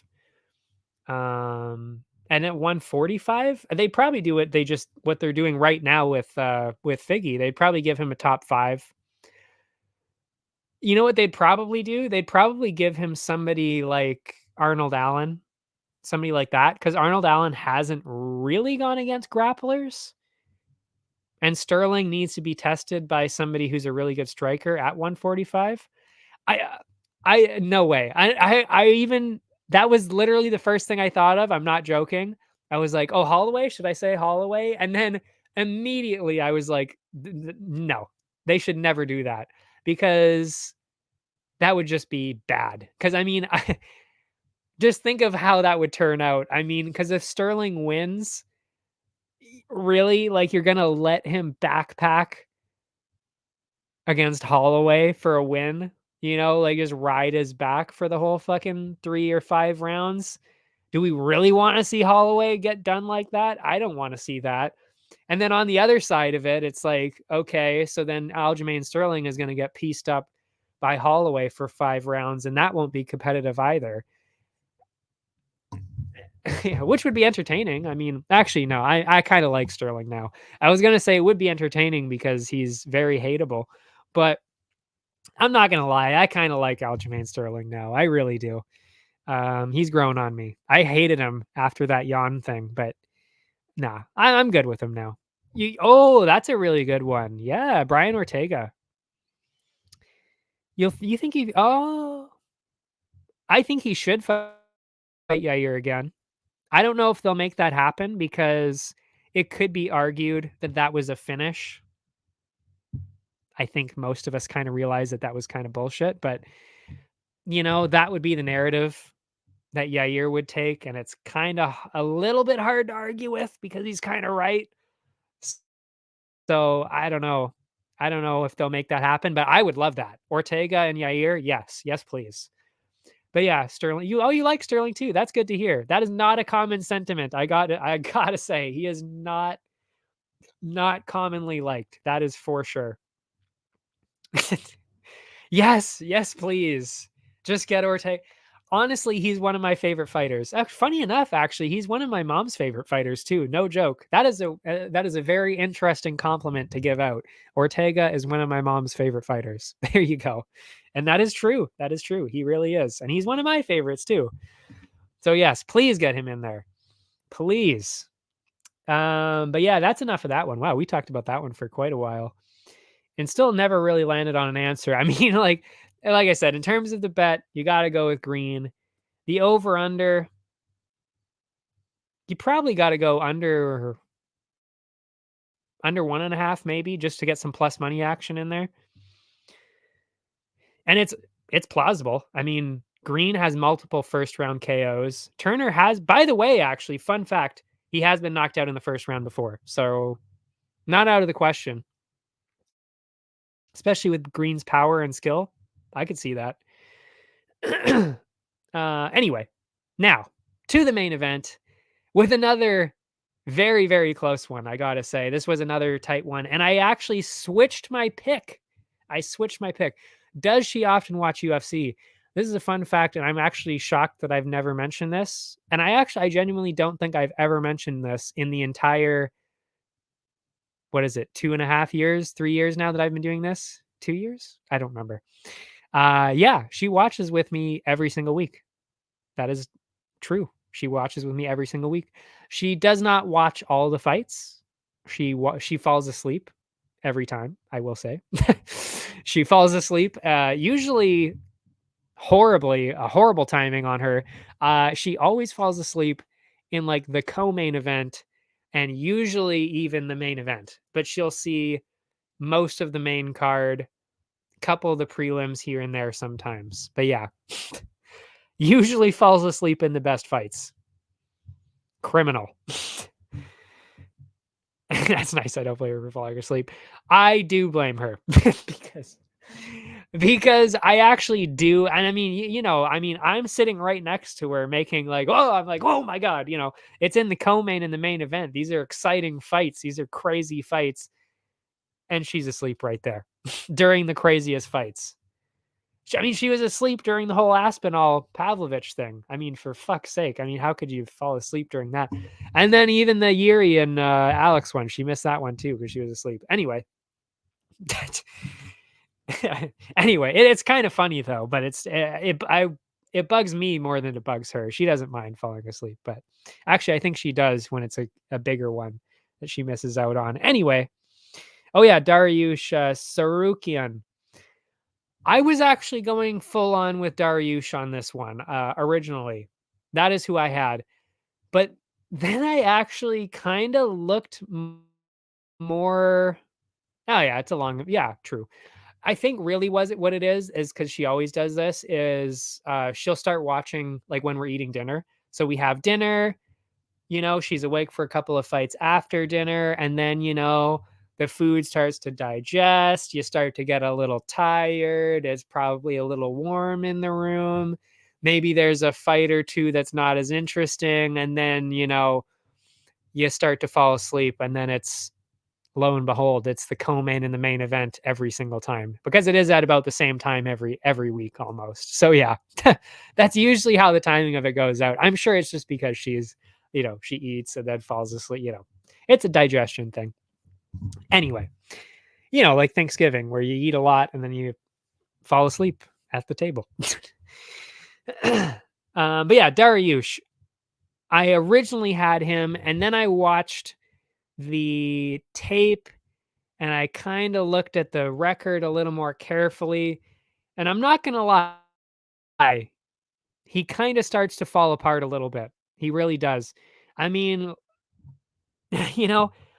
really Ferguson was the first one where we were kind of like, oh, who's this Dariush guy? He's really good. He beat Tony Ferguson.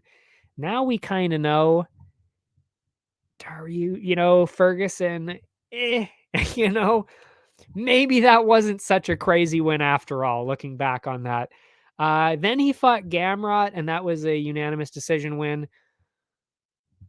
I got to be honest. I mean, if he doesn't get that knockdown in the last round, I think Gamrot probably wins that fight. And if it was a 5-round fight, I think Gamrot also wins that fight. So I wasn't really super impressed by that. Also, that was kind of the only moment that Dariush had in the whole fight. Literally, he was defending takedowns for probably 60% of the fight. And that is going to be exactly the same this time because Arman is not only just as good at grappling as Gamrot. After watching the tape, I actually think Arman is the better grappler. So I don't know. I think Sarukian is kind of laid up for a good win here. I really do. I think he's actually got a very good chance of winning this fight, especially with the fact that it's 5 rounds. And I mean, honestly, I actually forgot about this briefly. And this actually really pissed me off when it happened because when Gamrot and Sarukian were fighting, when was this? Well, this was late actually, it was almost exactly a year ago today. It was a week ago. Yeah, a week ago, a year ago, a week ago, I should say. Oh, never mind. It was 10/22, not 11/22. I take that back. It was a little over a year ago. We'll just go with that. But yeah, I remember that happening and I was like, okay, so Sarukian won 3 out of these 5 rounds. I picked Sarukian. Here we go. Got the win. Very close win. I knew it was going to be close, but we got the win. And then the scorecards come back and it's like, Oh, Gamrot won. Cool. Great. Completely disagree with it. Sarukian was baffled. I remember his face. He was like, what the what did you just say? Like, I lost? What do you mean? I was surprised too. I thought he won that one against Gamrot. So I actually think Sarukian already has a win over Gamrot, and that was a 5-round fight. That was a 5-round fight. And that really is the thing that solidified it for me. Because not only did he kind of already beat Gamrot in a 5-round fight, that was a year ago, and Sarukian is even better now. He really is. Like, he got even better off of that fight, which is crazy to think because he was already beating Gamrot at grappling, which is insane. What? No! Gamrot is one of your top 5 least favorite? Oh, that's devastating to hear. That is devastating. I love Gamrot. He's one of my favorites. He really is. Oh, that is sad to hear. Why don't you like Gamrot? I love Gamrot. He's a cool dude. He's super nice, super smart, actually. Very interesting to listen to, and extremely talented. And that grappling, oh my God. I love that style of grappling. That's why I knew that Gamrot Sarukian fight was going to be unbelievable. And of course, that Dariush Gamrot fight, I also knew was going to be the unbelievable grappling. Just like I know for a fact this Saturday is going to be some unbelievable grappling with Sarukian and Dariush. Cannot wait to see that. But yeah, I don't know why you don't like him though. He's a pretty cool guy.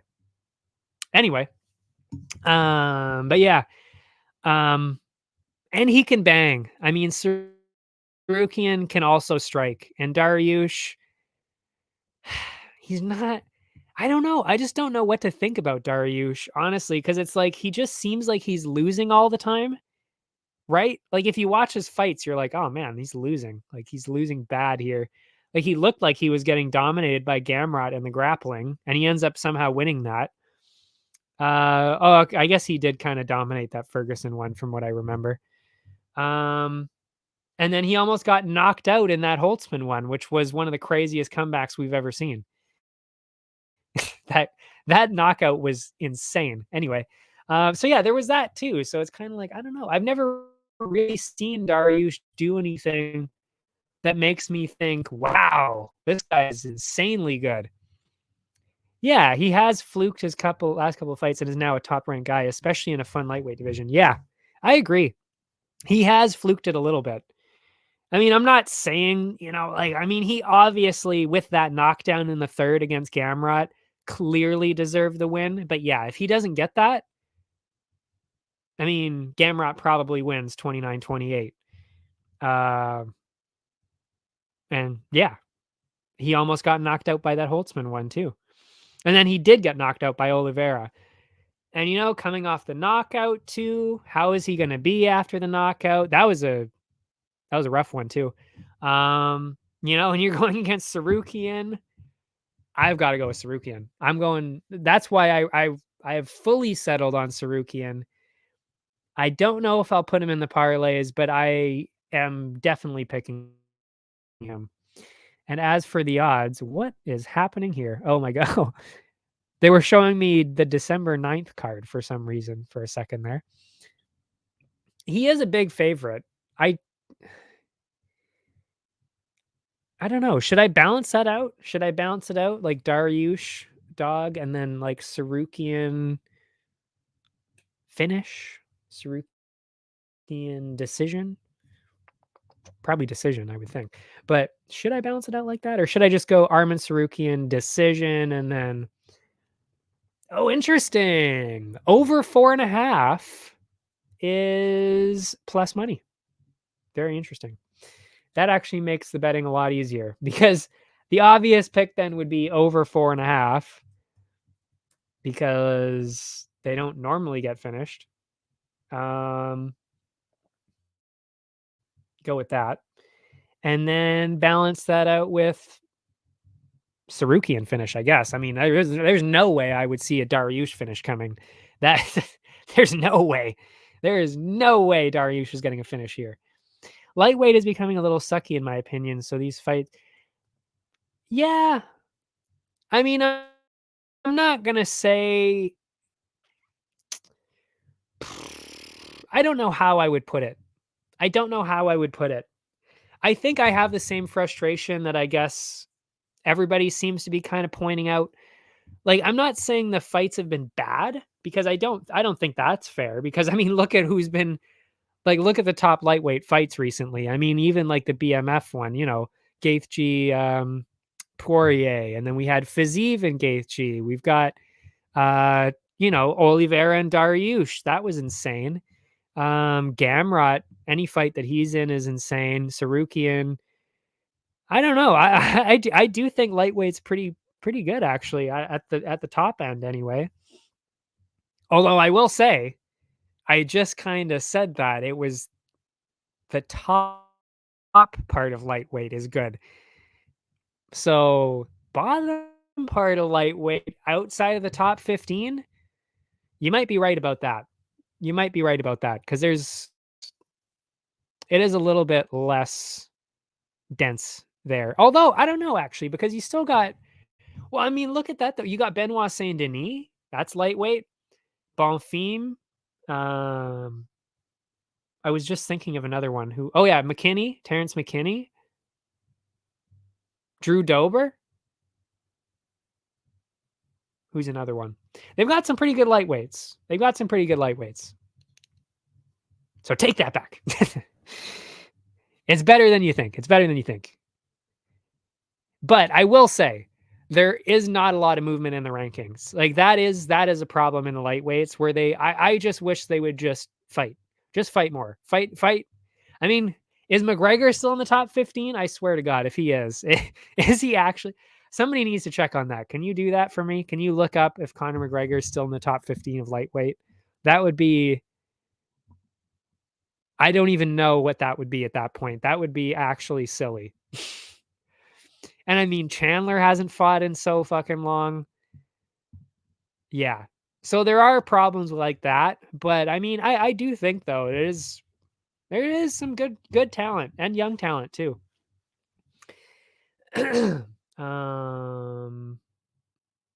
I guess that's it. Actually. Yeah. Just bad luck. Connor holding up Chandler. Yeah.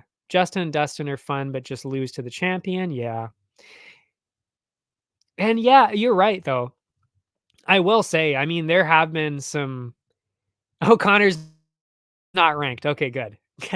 I mean, obviously, I love Connor, but I mean, that would just be stupid at this point. Seriously, like to have him ranked still would be absurd. But yeah, Gamrot. I don't think Gamrot's fluke. I actually think Gamrot's on the wrong side of a lot of these. Truly, I think he should be winning a little bit. Yeah, I don't know. Wait, actually, let me see. What has Gamrot been doing besides the Dariush and Sarukian one? I kind of want to see now. Now that you're slandering my boy, he is still my boy. The meme. Oh man. Fiziev. Yeah, I mean he beat Fiziev, so. But that was the leg injury. Fuck, you're right. Oh, you're right. I totally forgot about that. He did fluke that. Fuck, you're right. So he did fluke the Fiziev win. And then there was Jalen Turner. He beat Jalen Turner. I actually wasn't even sure if he was going to win that one. So that might have even been, I'm not going to lie, that I don't know if I would call that a fluke, but it was close. It was a split decision and it was very close. The Dariush one, that was just unlucky because of that third round. Sarukian, I will agree, that was a bit of a fluke because, yeah, I think Sarukian should have won that one. But other than that, though, oh my God, he got robbed in that Kuta Teladze one, though. I gotta say, that Guram one, he won that fight for sure. There's no doubt that Gamrot beat Guram in that one. So he got robbed of that split decision.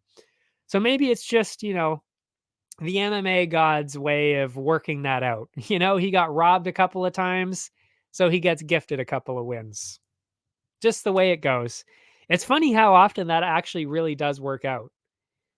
where somebody gets absolutely fucking robbed of a win, and then later on, like a couple fights down the road, they get gifted a decision later. A little bit suspicious, even. No, I'm kidding. But the universe does have a funny way of working things out. Anyway, that is it for me. What is next week anyway? I'm going to check that before I go. I'm guessing you didn't watch PFL, by the way, last week. Insane card. Great card. Loved it. Loved watching PFL. Oh, yeah. Yep. This is the card. This is a card you were saying last time was moved from, was it Shanghai it was supposed to be in? Where was it? Oh, parlays. Oh my God. Yeah. I don't have the parlays yet, to be fair. I'll give probably who's going to be in it, but I don't have the exact order yet because I didn't quite finish the research with the Puna fight, and there was another one. Didn't watch PFL. No. That's too bad. That's too bad. To be fair, I mean, it's hard to find because I mean, it was a pay-per-view too. So it's like you either have to pay, which even I'm not down for that. You know, I will say, and I will go on record saying this, I do pay for all the UFC ones, and I do watch everything legally in terms of the UFC, unless I get fucked over by Shaw, which has happened. So I have illegally streamed it when Shaw fucked me over with the pay-per-view, which has happened a couple of times, you bastards. But I will admit I have never watched Bellator or PFL legally. I don't think.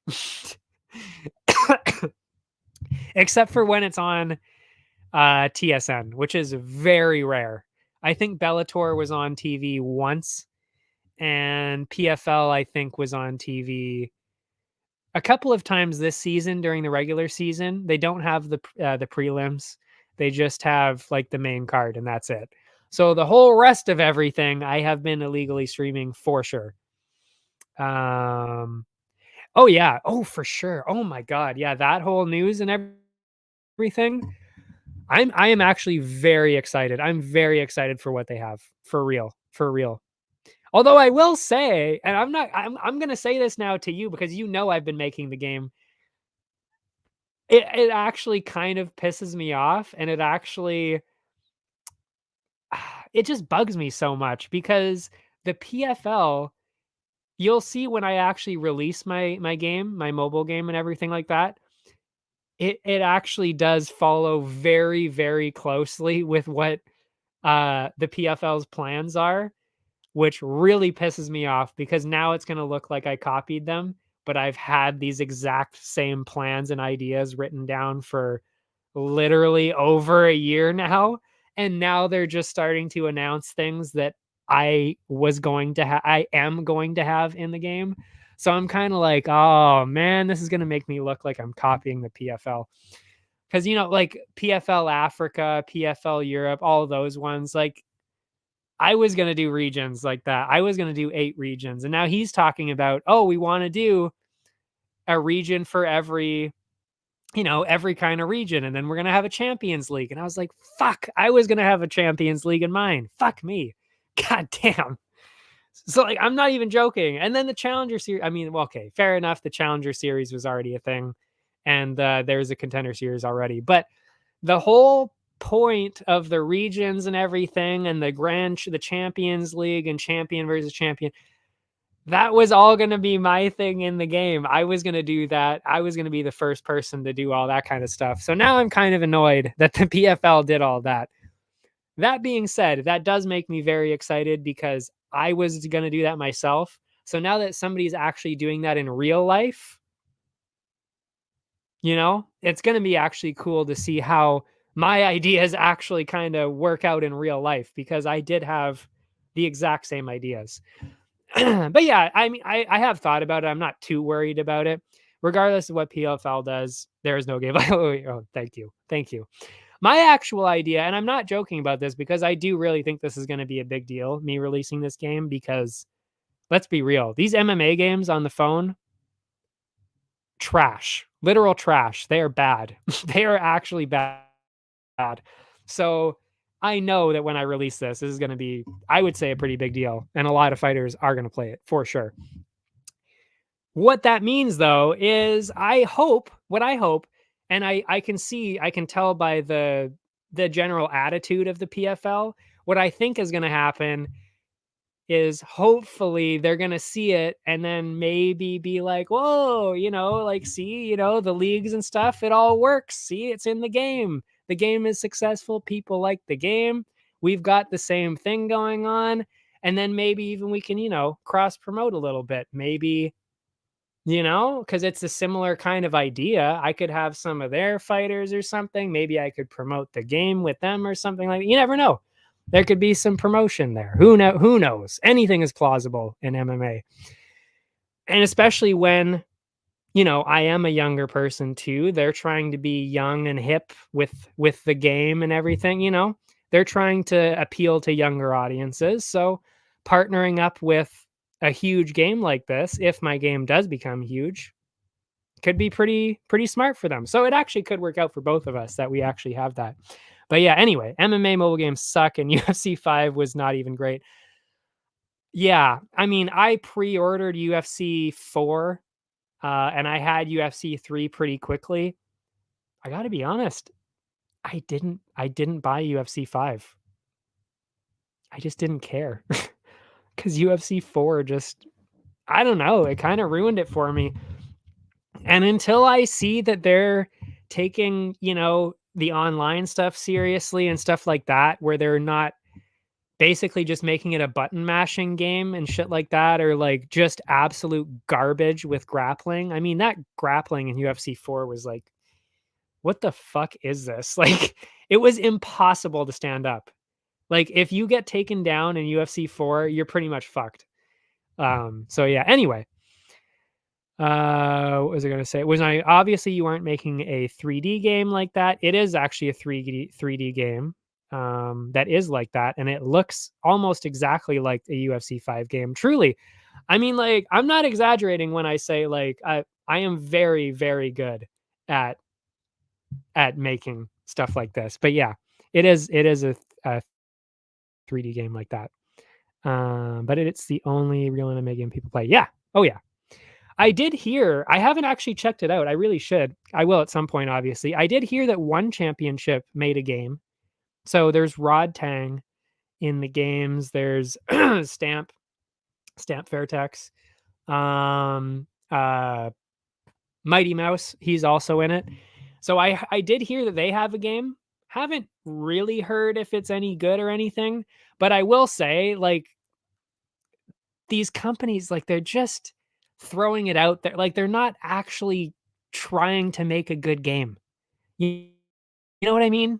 Like, you know what I mean by that? Like, and I think you just kind of alluded to it too. Like, they all suck because they're not trying. Like, all they're doing is, it's a marketing thing. They're just putting their fighters in the game so that people see, oh, a new sports game. Let's, you know, like, who are these people? Who's Rod Tang?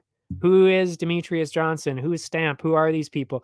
It's a marketing thing. They want people to do that. They want people to like the game a little bit. They want people to like the game still. But is it going to be an amazing game where you're like, wow, I can't wait to, win all the belts and do all this? I don't know. I haven't played the one yet, but I know for a fact the UFC mobile ones are not like that, because I have played them, and I've played them actually quite a bit.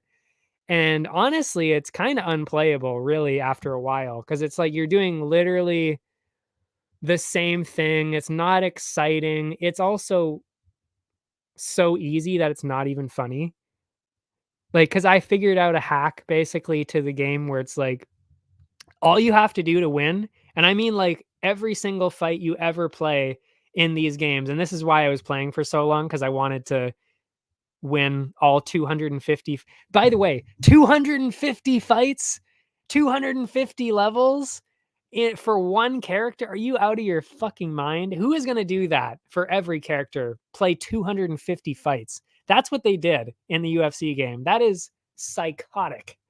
And that's it. You don't get anything. I did it. I won the last fight for, I think it was 2 different people. I did it twice.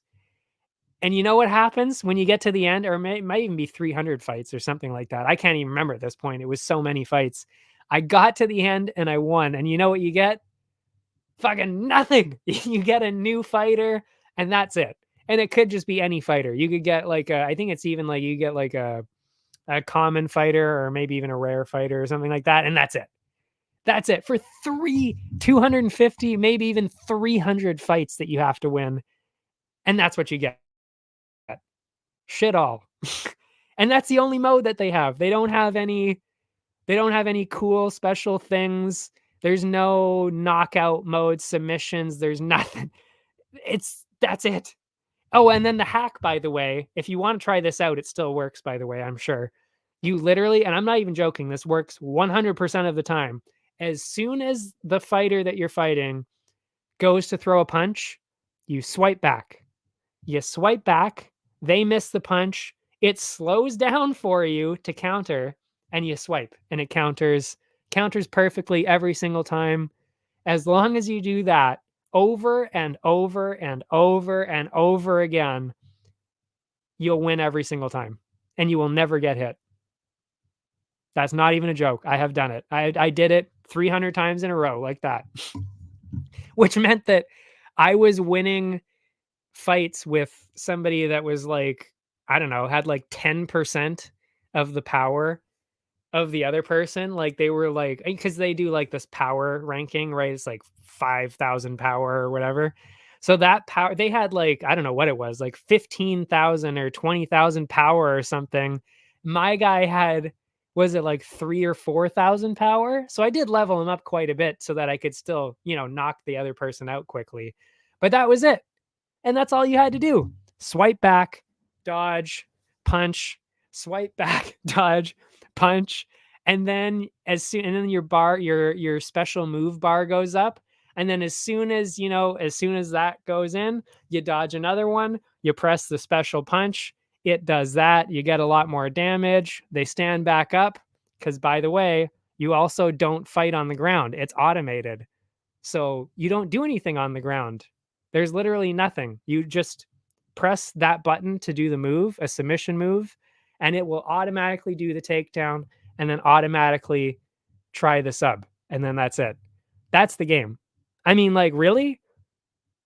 That's your whole game, UFC? Like, that is your mobile game? Are you like that? That is infuriating. That a huge billion-dollar company could have a game that bad. That's crazy. Exactly. Why did they even bother? And you know what was even worse? It was like they were actually doing, like each week they would have, the fighters of the week that were actually fighting. So you could win like if Oliveira was fighting, headlining that pay-per-view that month, you could then win to then work hard on these events, which is, by the way, the events are still the same thing. To then unlock Charles Oliveira, which wasn't even a guarantee, by the way, but you could. Or you could also unlock the other person that he was fighting. But that's it. So that was kind of the only things that they were doing, is it's like, okay, you can unlock the people that are fighting this week. But that's kind of it. Like, again, there was no like achievement section. There was nothing. There was no like belts. Like you couldn't win belts. There was no trophy room. There's nothing. There was literally nothing. It was like, what is the point of playing this game? What do I get if I win? That's it. That's nothing. What am I currently working on in terms of the game? I can actually, well, I won't show you, but actually I messaged you a little bit about it. It's the visual stuff. So now I'm working on trying to get the fighters to look properly, the way that they're supposed to look. Because with lighting and the way the game engines work and everything, you got to get the lighting to work properly. You got to get the materials and everything to work properly. It's a whole thing. So I'm working on that part, which then would quickly lead me into working on graphics. So it would be like working on the menus and all that kind of stuff. And that's important for us because before I was going to work on the menus, I was going to use similar stuff to then work on this show. So then, I'll make the graphics and everything like that. Oh, I actually even came up with a good name for the section. I'm gonna call it The Edge. I like it because I'll give each fighter a slight edge, you know? Who's got the edge for the week? And I'll just call it The Edge. It'll say The Edge. Cool. And then I'll have like a couple of bullet points, maybe a picture of the person. We'll see. And yeah, that's what I'm gonna go for. But yeah, it'll be like moving stuff, some sounds. I'll probably hook up maybe a soundboard, so I can click, click, click sound effects, some random cutscenes here and there if I feel like it. But yeah, so yeah, stuff like that. That's kind of what I'm working on. But yeah, I'm very close to be working on that. But yeah, oh, but yeah, and then I don't want to talk about my game too much because again, I haven't actually been able to make all of the things yet. I'm getting there. I'm just slowly making progress. But I mean, there's no the craziest part about this entire thing is that none of those games, and this is going to blow your mind, none of those games, not a single one of them, except for this new UFC 5, has blood. Isn't that baffling? These are fighting games and there's no blood. Like, come on. How laughable is that? Seriously. So yes, I'm going to make it a bloodbath. I'm not joking when I say that. Like, I'm even actually thinking of making a button that in under settings cuz I realize that kids are going to play this game too. So I don't want to get too graphic if I don't have to. Well, I mean, I am going to get graphic in some of these, but especially the finishes, I'm going to do like full on like arm breaks, leg breaks, people like actually getting fully fucked up here. And which by the way, again, they don't do. I've never seen like if you win an arm bar in UFC 4, their arm doesn't snap in half. They just go, oh, and then you win. That's it. No, bro. I want to see like, like, oh, screaming arm. Oh my God. That's what I want to see. I want to see blood. I want to see bam, elbow, blood all over the place. Oh my God. He's still fighting. There's blood everywhere. It's a game. It needs to be visual. Like, what are you doing? That's what pisses me off about all those games. So yes, that is what you can look forward to in my game. That's why I know, and I'm pretty excited about my game and how I know it's going to do fairly well. People love violence. I mean, come on, you throw a bunch of blood in there, you show a couple of broken arms and everything. How is that not going to be good? That's what I'm saying. Especially when you got pretty realistic looking fighters as well, which I do. So yeah, anyway, enough about that. I'm sure my mom's probably thinking, why is he taking so long when there were no when there were no fights last week? Connor might play your game. Ooh, might not play your game. Oh, I see. Yes. Maybe Chris Weidman, Anderson Silva. Sad. But I will say there's quite a few people recently that I've heard like in interviews with Ariel, because I look out for this kind of stuff too, where they say, oh yeah, I love playing UFC 5, or I love playing games on my phone, and I love all this, and I look for this kind of content. And I'm like, oh my God, if these famous fighters, high profile fighters are like, they're literally begging. They're begging for a good game to come out. I mean, so many of these people, I mean, I even heard Drew Dober. He plays video games and everything like that. I mean, that's a no-brainer. So obviously, as soon as I release this game, I'm sure some of these people are going to start playing it. I'd be shocked if they didn't. I mean, really. Anyway, favorite game is Red Dead Redemption 2. One of the reasons is they treat skinning animal. Yeah, exactly. People love violence. I mean, and by the way, I've never said this out loud, but I'll tell you, and it's not really a secret. I mean, and nobody can beat me on this, but my plan is to then eventually, after I do, a couple of these MMA games, or like, I'm going to actually do a couple of non-MMA, but still combat sports games. That's a tidbit there. But what I want to do is I'm going to actually be making because I have the criminology background, I'm going to be making crime games. So like mystery kind of games, but they're going to be pretty fucking dark. I got to say, I'm going to just go into the dark depths of my mind, come up with some sick, twisted stories, add in the violence that I had in the MMA games. So, rip some, obviously you got to chop some people's heads off, kill a few kids, some old people, lots of blood, skin a few people alive, anything like that. You got to do stuff like that because people love that shit.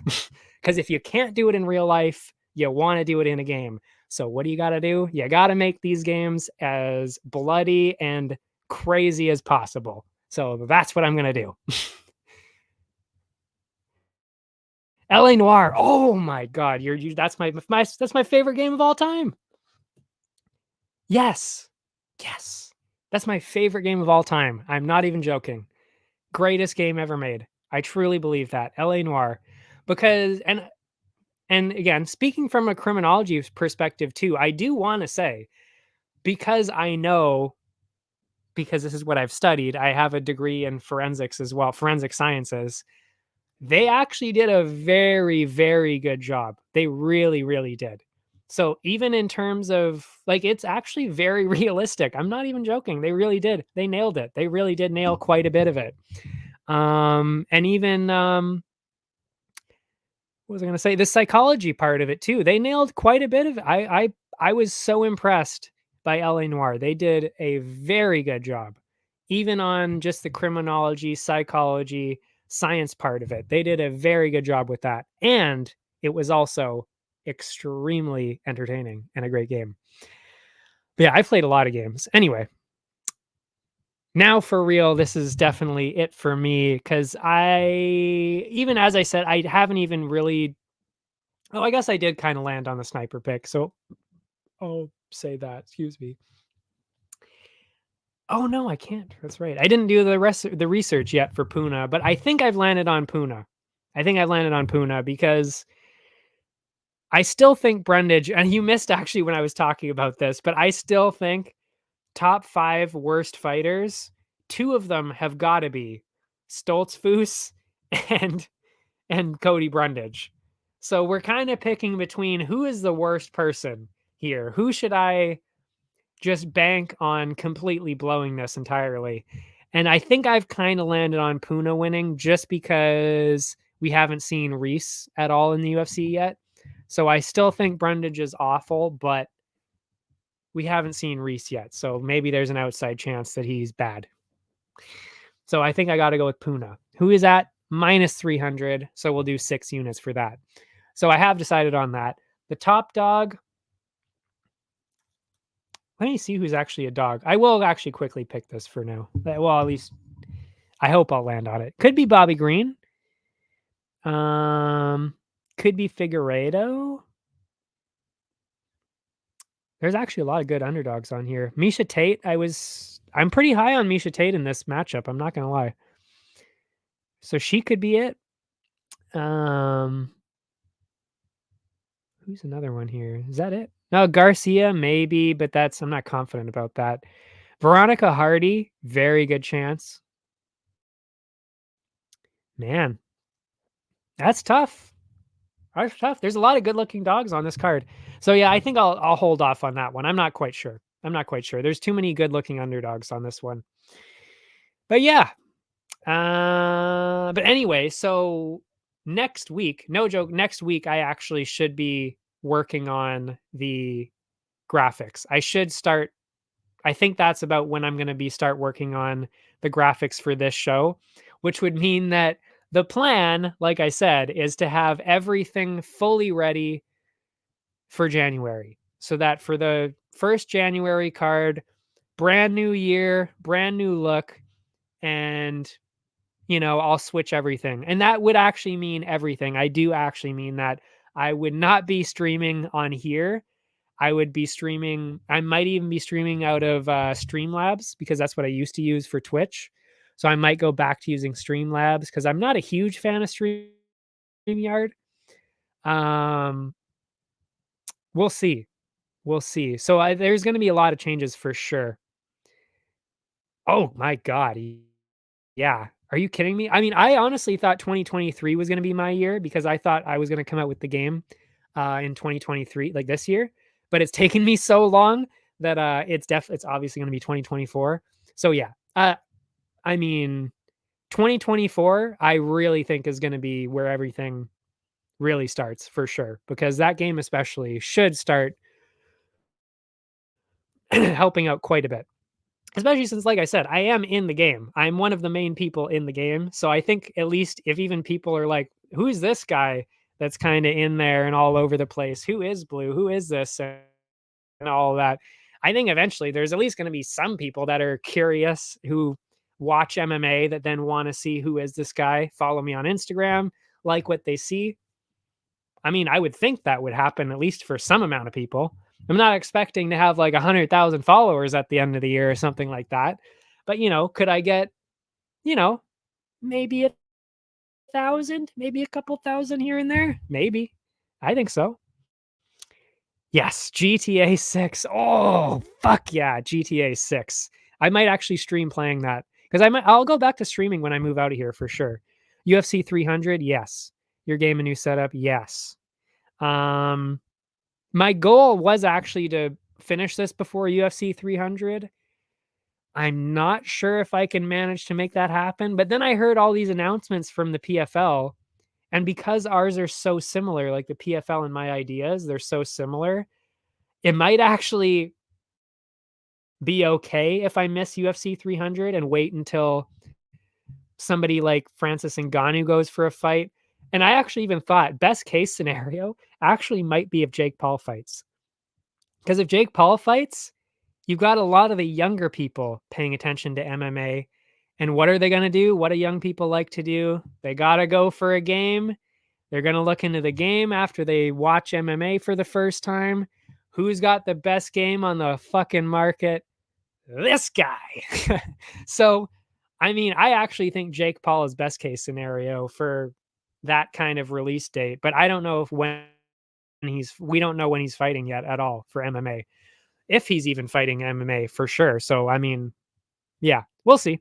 But they were saying maybe even April they could have Ngannou.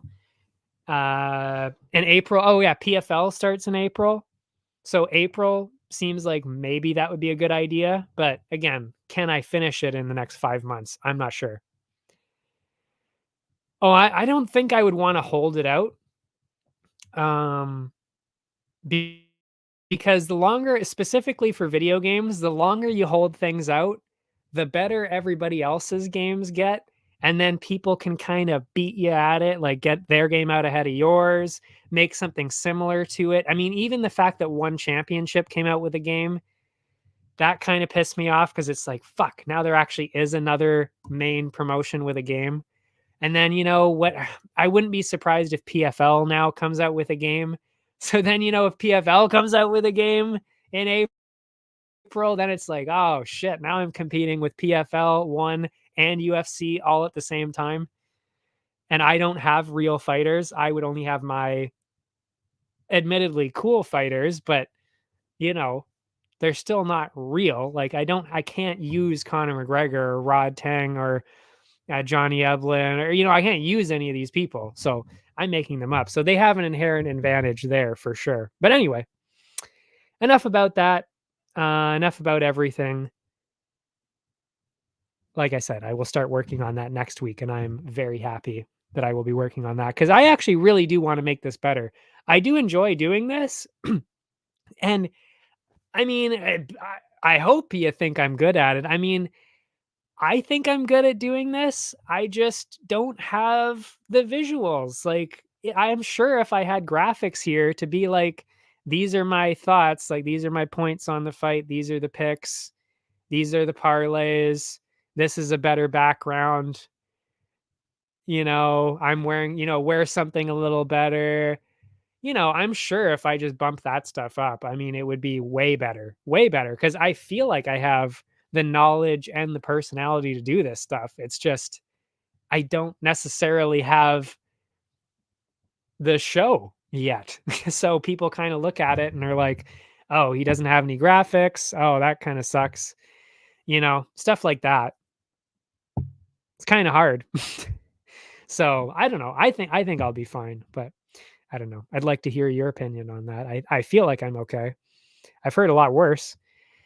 Uh, you were surprised I didn't have people working for me. Does it look like I have people working for me? I don't know. I mean, I guess to be fair, mess, this mess right here is a kind of a dead giveaway that I don't have anybody working for me. But yeah, no, I've always done all of it by myself, including all of the posts I made. You made the template, but I did, amplify it, let's say. So yeah, I've been doing the whole thing by myself always, for sure, and never had an audience. uh, anyway, I think it was also, to be fair, I did have a couple of people watching regularly for a while, and then this is where I was starting to kind of mess around with how I was making my picks. So I started to get a little bit more wrong. And then people would kind of be like, oh, he's not actually that good at making picks. And it's like, now, I mean, as you kind of see, it's like, no, I'm very, very good at making picks. I was just kind of experimenting around there and it didn't work out. Also, not only was it just the picks, it was like, I'll admit my betting system has evolved quite a bit over the last 2 years, to the point where it's just now I'm starting to figure out how to organize the bets. My picks have always been rock solid. I mean, I've never been below 65% on Tapology, ever.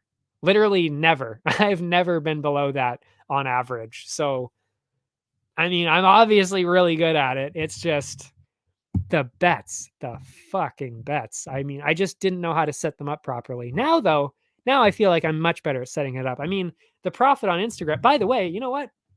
Final update, final thing I'll talk about before I really actually do leave. I'll give you a quick update on BBBets on Instagram. What the exact profit is, because I did all the math on the week off. I did everything. I got everything done, and I have the exact totals for you right now. If you're interested to hear, I'm sure you are, because I mean, you're probably the only person who's interested. But yeah.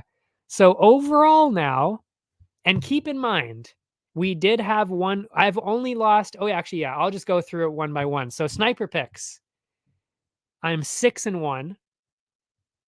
That's already pretty great. 6-1 with sniper picks. The only one that I lost was that Tamiris Vidal one, and I still cannot believe I picked Tamiris Vidal on that.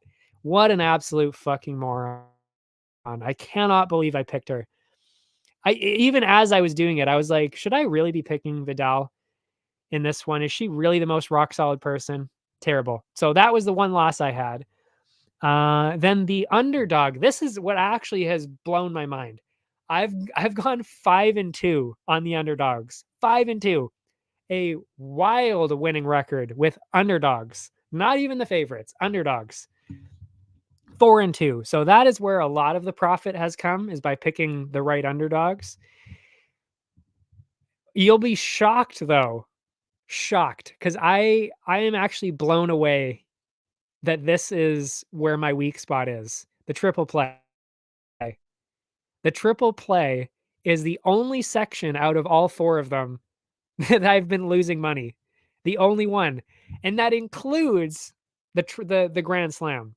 So I've been making money off of the 4-leg parlays, but I've been losing money on the 3-leg parlays. Unbelievable. How does that even happen? How do I get more fighters right on the 4 than the 3? I mean, that's crazy. But seriously, but the record, though, actually, and it's technically a 4-4 record for triple play. It's just that because some of them end up being negative money, like a minus 140 or something like that. That even though I have a dead even record at 4-4 for the triple plays, it's still technically I've lost money on the triple plays. But the Grand Slam, though, I have gone 5-3. So I've actually gotten more right too. Not even have I made more money off the Grand Slams. I've actually gotten more Grand Slams right, which is bizarre, but I have. And that, of course, has brought us some profit. So if you actually add all of them together, I didn't give you the individual totals, but I could.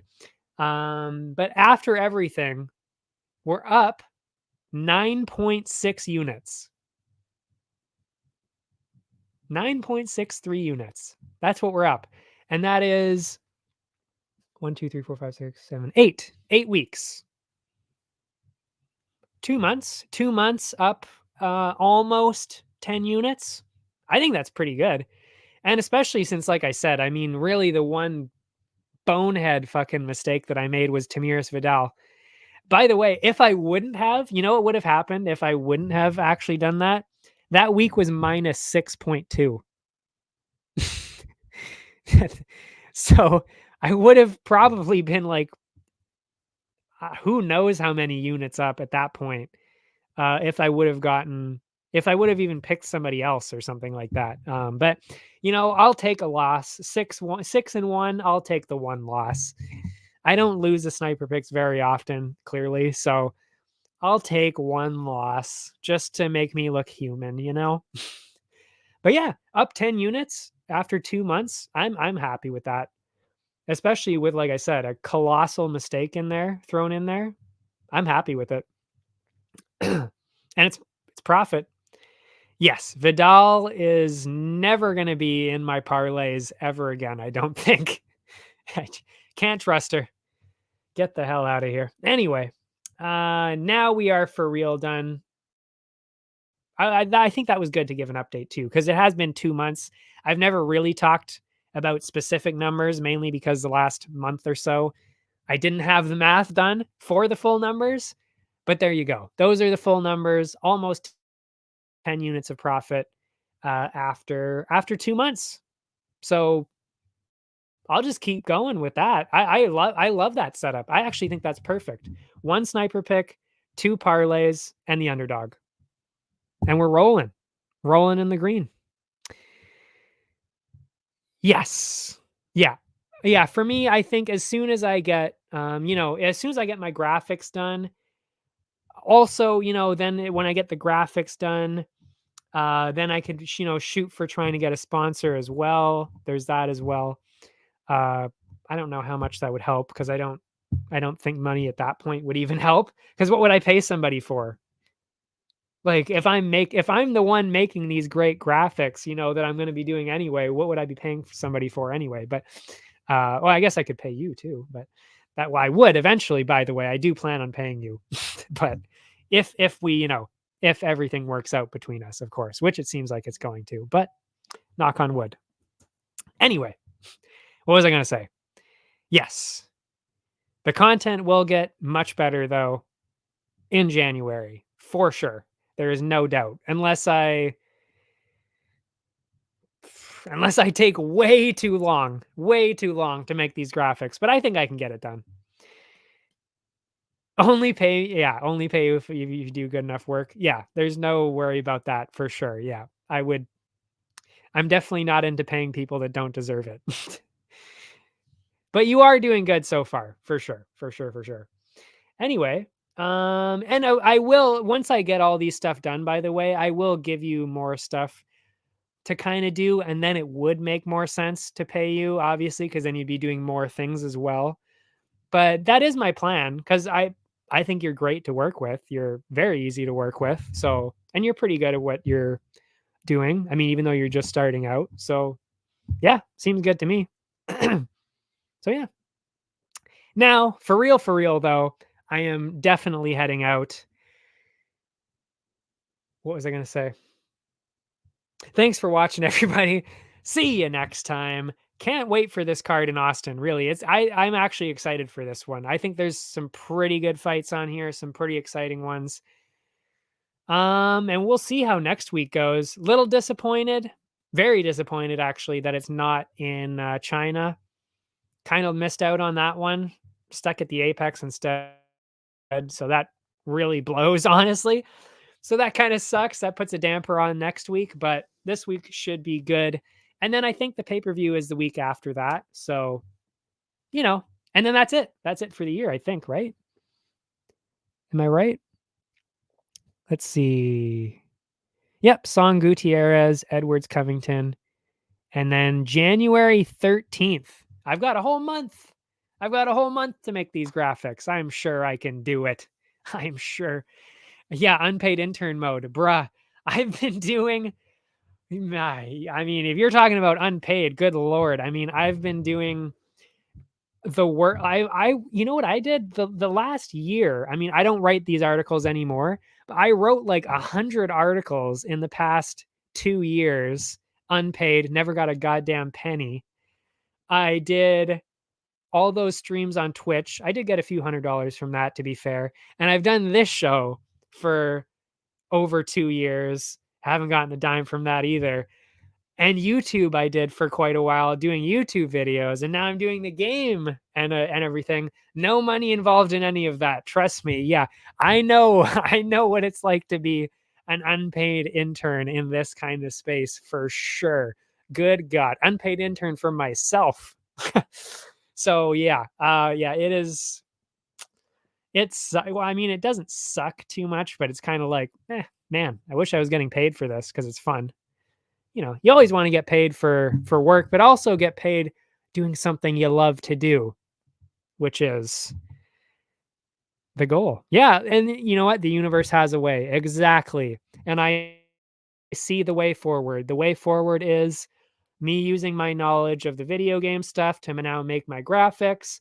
The graphics come out in January. The game comes out maybe 7 months from now. Hopefully before that. Hopefully. And then we start getting the audience. I start getting money from the game as well, because mobile games make a shit ton of money, by the way. So as long as I make this good, I should be getting, actually, that should be enough to not only support me, but I should actually be able to pretty easily pay for rent, to move out myself, make my own studio, and then this can get even better, because then I can make an even better studio. But yeah. Now for real though. See you next time. Thanks for watching. I will talk to you later after I get these final picks going, and we can roll that profit forward onto Instagram once again. Build those 10 units into something big. I want to go, you know what I want to see? I want to see how many units we can get next year if I keep this strategy up, and maybe add in 1 or 2 more tiny bets per week, hopefully ones that are solid. I'll have to really pay attention to which bets cash in here and there. Maybe some parlays, other parlays, maybe PFL involved here and there. Oh yeah, actually, yeah, you should, because PFL starts in April. Wouldn't be a bad idea for both of us to start kind of thinking about some PFL related graphics and posts and stuff like that. Now that it's all one, you got 2 huge MMA leagues now. Might not be a bad idea to start doing both. Anyway, I will see you next time. Where is my outro that I will also make a new one of? See you next time. Thanks for watching.